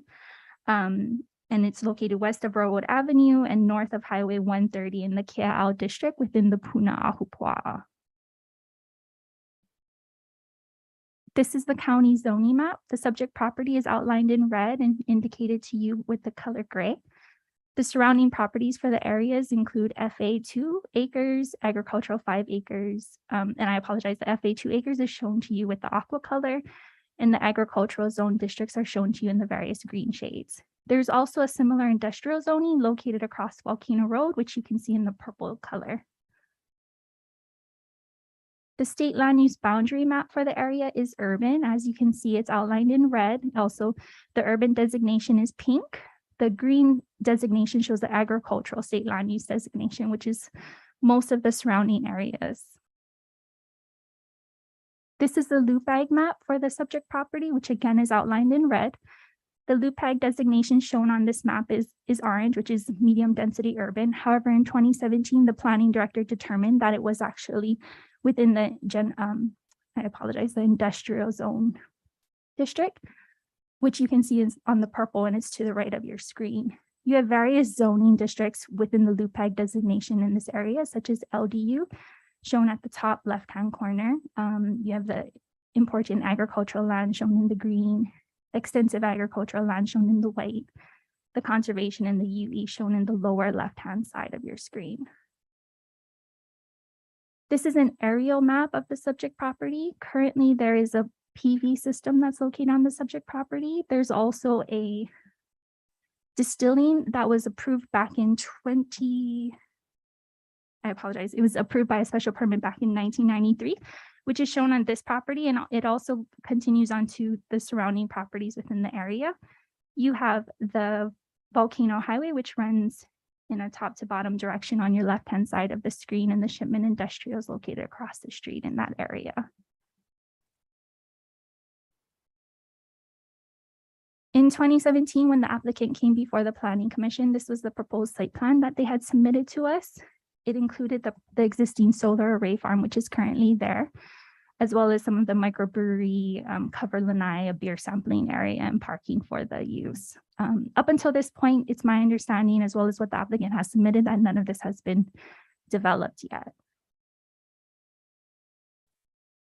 In 2021, the applicant came in, the applicant completed a CPR of the subject property, where they did provide a separate lot, which is for the current PV array. So before you, this is the CPR map that was submitted by the applicant. These are the current site photos of the subject property. To the left, you have a view of the entrance of the subject property facing east. So this is at the end of Shipman Road, which is formerly known as Slaughterhouse Road, for those of you familiar with the area. Shipman Road continues on to the left in this northern direction, and straight ahead is the applicant's existing entrance to the subject property. This is actually the start of TMK 1 and 24, where two side-by-side roadway and utility easements are located that access the subject property, as well as the distilling that's located further east. The photo on your right is a photo of you driving further east on the subject property. However, you're facing north, and it currently shows the existing solar panel array on the property. Other than that, there isn't anything else located on the subject property at the moment. On the screen before you is the applicant's proposed amendments to Condition E. As you can see, the applicant has proposed to amend the timing trigger for the fire improvements to be final subdivision approval. And again, the applicant's proposed amendment to Condition I includes the timing trigger for the applicant's roadway improvements to be final subdivision approval as well. Currently, the planning director is recommending forwarding a favorable recommendation to the county council. However, he is recommending modifications for the applicant's proposed amendments to Condition E and Condition I of ordinance number 1765. So on your screen before you, I have the planning director's recommended proposed language and his proposed modifications to the request. On the right-hand side, you have the applicant's proposed language, which was discussed earlier, that he is currently proposing to remove the timing trigger of certificate of occupancy to final subdivision approval. And to the right of your screen is the planning director's view on this.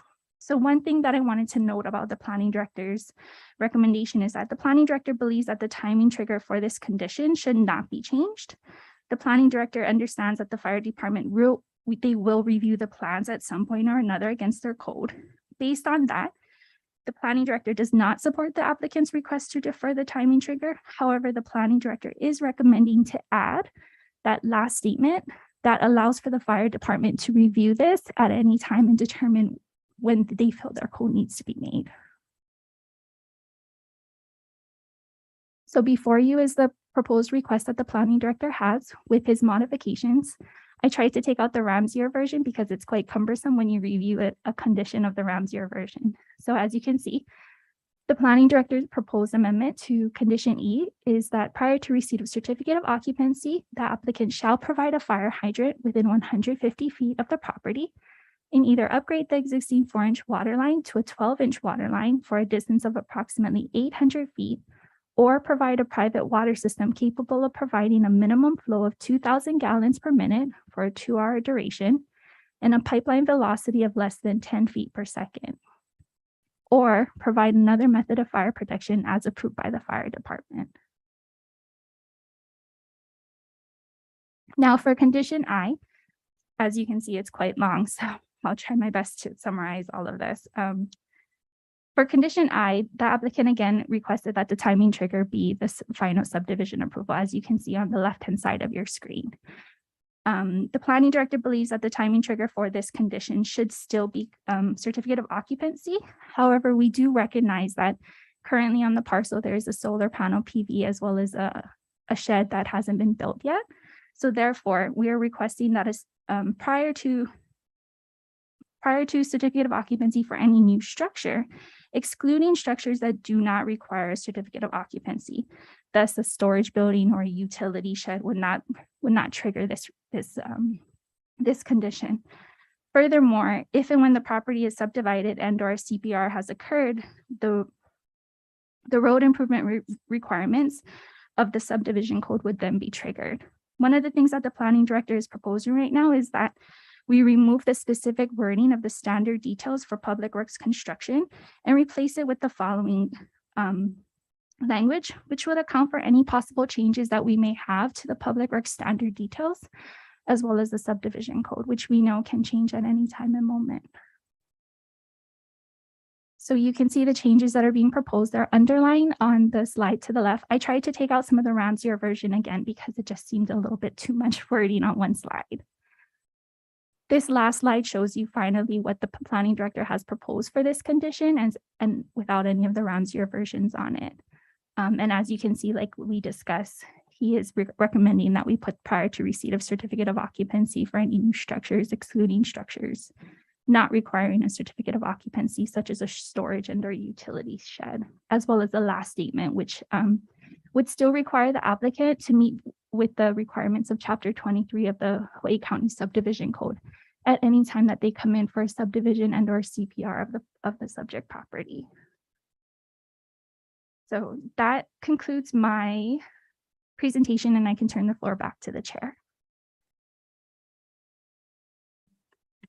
Thank you. Commissioners, do you have any questions or clarification from staff? If not, we will move on to the applicant. We can always come back and ask questions.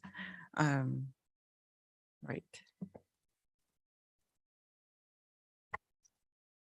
Please raise your hand so I can swear you in. Do you swear or affirm to tell the truth on this matter now before the Windward Planning Commission? Yes, I do. Thank you. Please state your name and the town you live in and go ahead. Sure. Good morning again. This will be hopefully very brief. My name is Sorry, Sidney wait, I have to Fouquet. ask you, have you received the background and recommendation reports?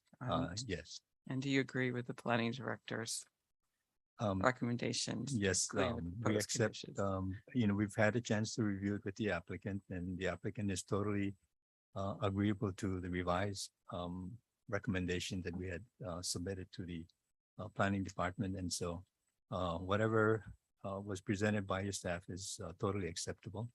Okay. Their report, as always, is very comprehensive. Again, just for the record, my name is Sidney Fouquet. I live in Hilo. With me today, I'd like to acknowledge the presence of Jolie Ng. She's seated back there. And just, rather than going into the detail, just gonna give you some general background, as far as this area, that might be of more interest. I think so. The properties were like the former owner is Hawaii Brewery Development, and and subsequently became Hawaii Island Distilling LLC. So one of the founders of the developer, he was a founder of Hawaiian Springs, and when he was in, he still lives in Honolulu, but he did Blue Moon, if you remember where Blue Moon was in in Kaka'ako, and he's the founder of Kai Vodka. And so he saw this area as like, as a great, like great resource, a lot of, artesian water, excellent. And so he wanted to create, his interest was to create sort of like a beverage community, that would take advantage of some of the agricultural products in that area, because there was a lot of microbreweries going on right now. And we know that you have agricultural products and people use, for vodka, they use use different essence. And so having mango, papaya, ready access to this stuff. So he felt like, this area was, kind of like a match. So along the way, he had about 14.5 acres, through over time, got a special permit, within which, a portion of it was where the Hawaiian Springs is. And then he secured the zone change of just across the street where, the subject of this ordinance. So then along came the current owner. And so he bought out everything less Hawaiian Springs. And so the current owner right now is, they have the Waikea, so I have to get it from her. Yeah, Jolie. So it's called Waikea, Waikea's Springs. So the water comes from over there. They're in the process now applying for a building permit. And hopefully we don't have to come back before this commission to ask for an extension, but probably we will, because the building permit process takes X while, and construction is going to be Y, and they're going to need to have, according to the terms of the special permit, have it completed by October of next year. So it's going to be rather tight. So I just kind of wanted to provide that information, letting you know that there is a chance that we may have to go in for a time extension on that special permit. So the way the original rezoning condition read is just, prior to issuance of any occupancy permit, that they had to do this, what I call like this Cadillac version of improvements, water system and roadway system. And so, what they felt like they wanted to do right now, as Tracy had mentioned, construction of a storage shed associated with the solar array. But if you look at the condition, they got to do all this water system and all of the roadway system and just for a storage shed. So it just kind of didn't make any sense. So the idea was to kind of flip it around along the lines of what the staff is recommending, to say that, sure, if you're going to have an occupancy permit that's going to be heavily traffic generated, then fine. You got to have to make certain roadway improvements. If you're going to have to subdivide, then obviously the subdivision code kicks in. So you're going to have to make all of those improvements, and that you recognize. So as far as that's on the roadway, on the fire department too, the existing language right now is almost like a direct effort of what the water department would require as part of a subdivision. But today, if you go in for a building permit, the water department really doesn't kind of come into the picture, but the fire department comes, and they tell you, like, if you don't have water, you're going to need to have like maybe a hydrant, constructed, or you have to have like a storage tank, or you're going to have a sprinkler system. And so what we finally agreed to is like to say, yes, the caveat that the staff had included allows for that provision. It stays all of these that you got to do. But on the other hand, if fire department says, if you can comply with fire, that's fine. And so that's perfectly acceptable. And essentially, that's the request. And we ask for your favorable consideration. Thank you. Are there any public testifiers on this matter? Seeing No, none. there are none. Okay, thank you. Commissioners, do you have any questions of the applicant? Of a fact finding? Oh, go ahead. Sure. Mr. Fuki, so they're asking for these considerations so they can move forward with just the storage shed and the solar array. But isn't there there's no other pre-existing structure on the property? The only existing structures are the Hawaiian Springs, which is already there. It's a bottling plant. And then the solar array. They're in the process of applying for a building permit for a new bottling plant, which is going to be for this Waikea water. Currently, what they're doing is that they're drawing the water and then they're bottling it someplace in Hilo. And maybe Gioli can answer that. But the water comes from the well, one of the existing wells there. So the building permit they're seeking is for a new bottling plant on the site. So when that permit comes in, then obviously some measure of they're going to need occupancy permit. Right. So the improvements from an existing 16 to 20-foot wide pavement will probably be triggered. Also, so this is just more of partial build out. Correct, yeah, it's over Okay. time, yeah.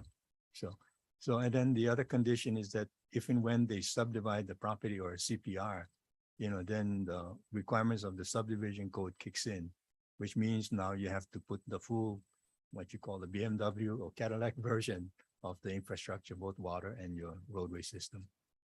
Yeah, I was just curious why they wouldn't have done that already. When they made that special permit for that area, that wasn't done then, wasn't required, I guess.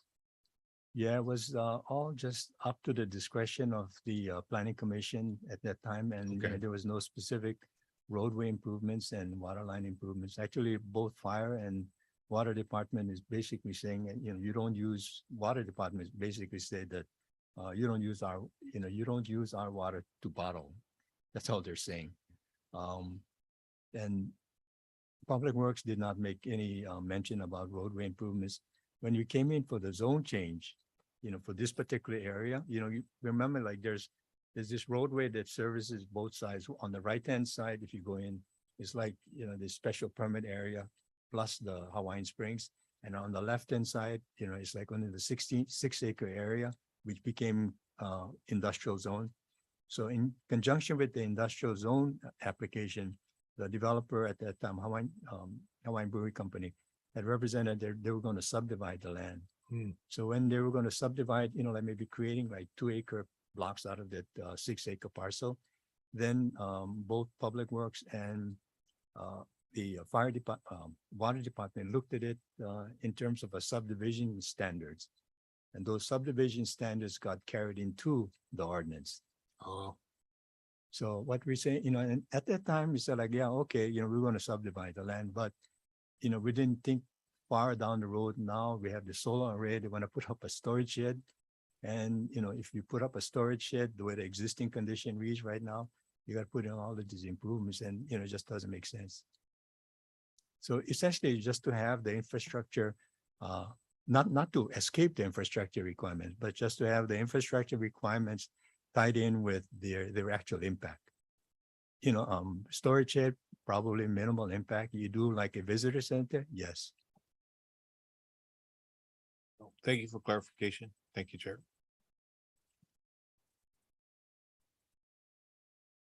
If there's no other questions, could we get a motion on this item?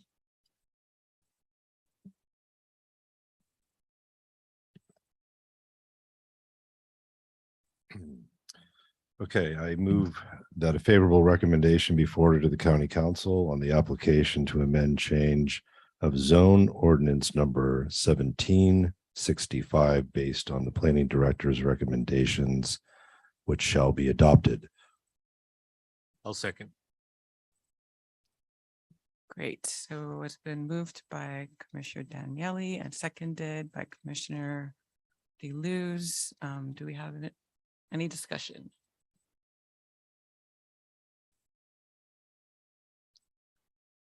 Seeing none, can we call for the question? Commissioner Daniele? Oh, I'm doing the roll call vote, right? Oh, aye. Yeah. Commissioner DeLuz? Aye. Commissioner Baylock? Aye. Commissioner Cross? Aye. And Chair Galimba? Aye. The motion carries 5-0 with Commissioner Aguinaldo and Commissioner Lin excused. Thank you so much. Thank you. You will be notified of the decision in writing. All right, we will now move on to item number 5, which the applicant is Renegade Towers LLC, PLUSE 2022-0004, application for a use permit to allow the establishment of a telecommunication facility with a 180-foot tall monopole tower and related equipment and improvements within a 4,108 square foot portion of a larger 14,622 acre parcel. The subject property is located at 3331 Kalmana Drive to the south of Nolemana Street, Kalmana Drive intersection, Kalmana and Puna Hawaii Homestead, South Hilo, Hawaii, TMK 32-5-002, parcel 23. And the applicant has requested to defer application via communication dated 7/27/22 from Representative Danette Martin. So that brings us to the end of the agenda items. Okay, are there any testifiers for that item number 5? There are no testifiers. Thank you. Planning Director's report. We have a report on special management area determinations and minor permits that were issued by the Planning Director. These were emailed to the commission. Staff, do you have anything to report in addition to the logs we've received? No, we do not. We'd be happy to answer any questions you have. Thanks. Any questions from the commissioners? All right, hearing none. Commissioners, are there any requests for items to be placed on a future agenda? Seeing none. The Windward Planning Commission's next monthly meeting is scheduled for Thursday, September 1st, 2022 at the County of Hawaii Aupuni Center Conference Room, and the public may provide verbal testimony by interactive video conference via Zoom or at the physical location. Any updates on that?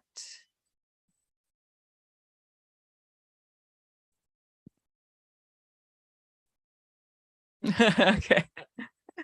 No, there are no updates. If there's no further business, may I hear a motion to adjourn the meeting? I move to adjourn the meeting. Second.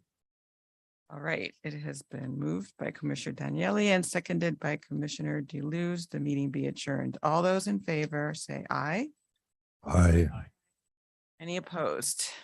All right, the meeting is adjourned at 11:24 a.m. Great job. Thanks, everyone.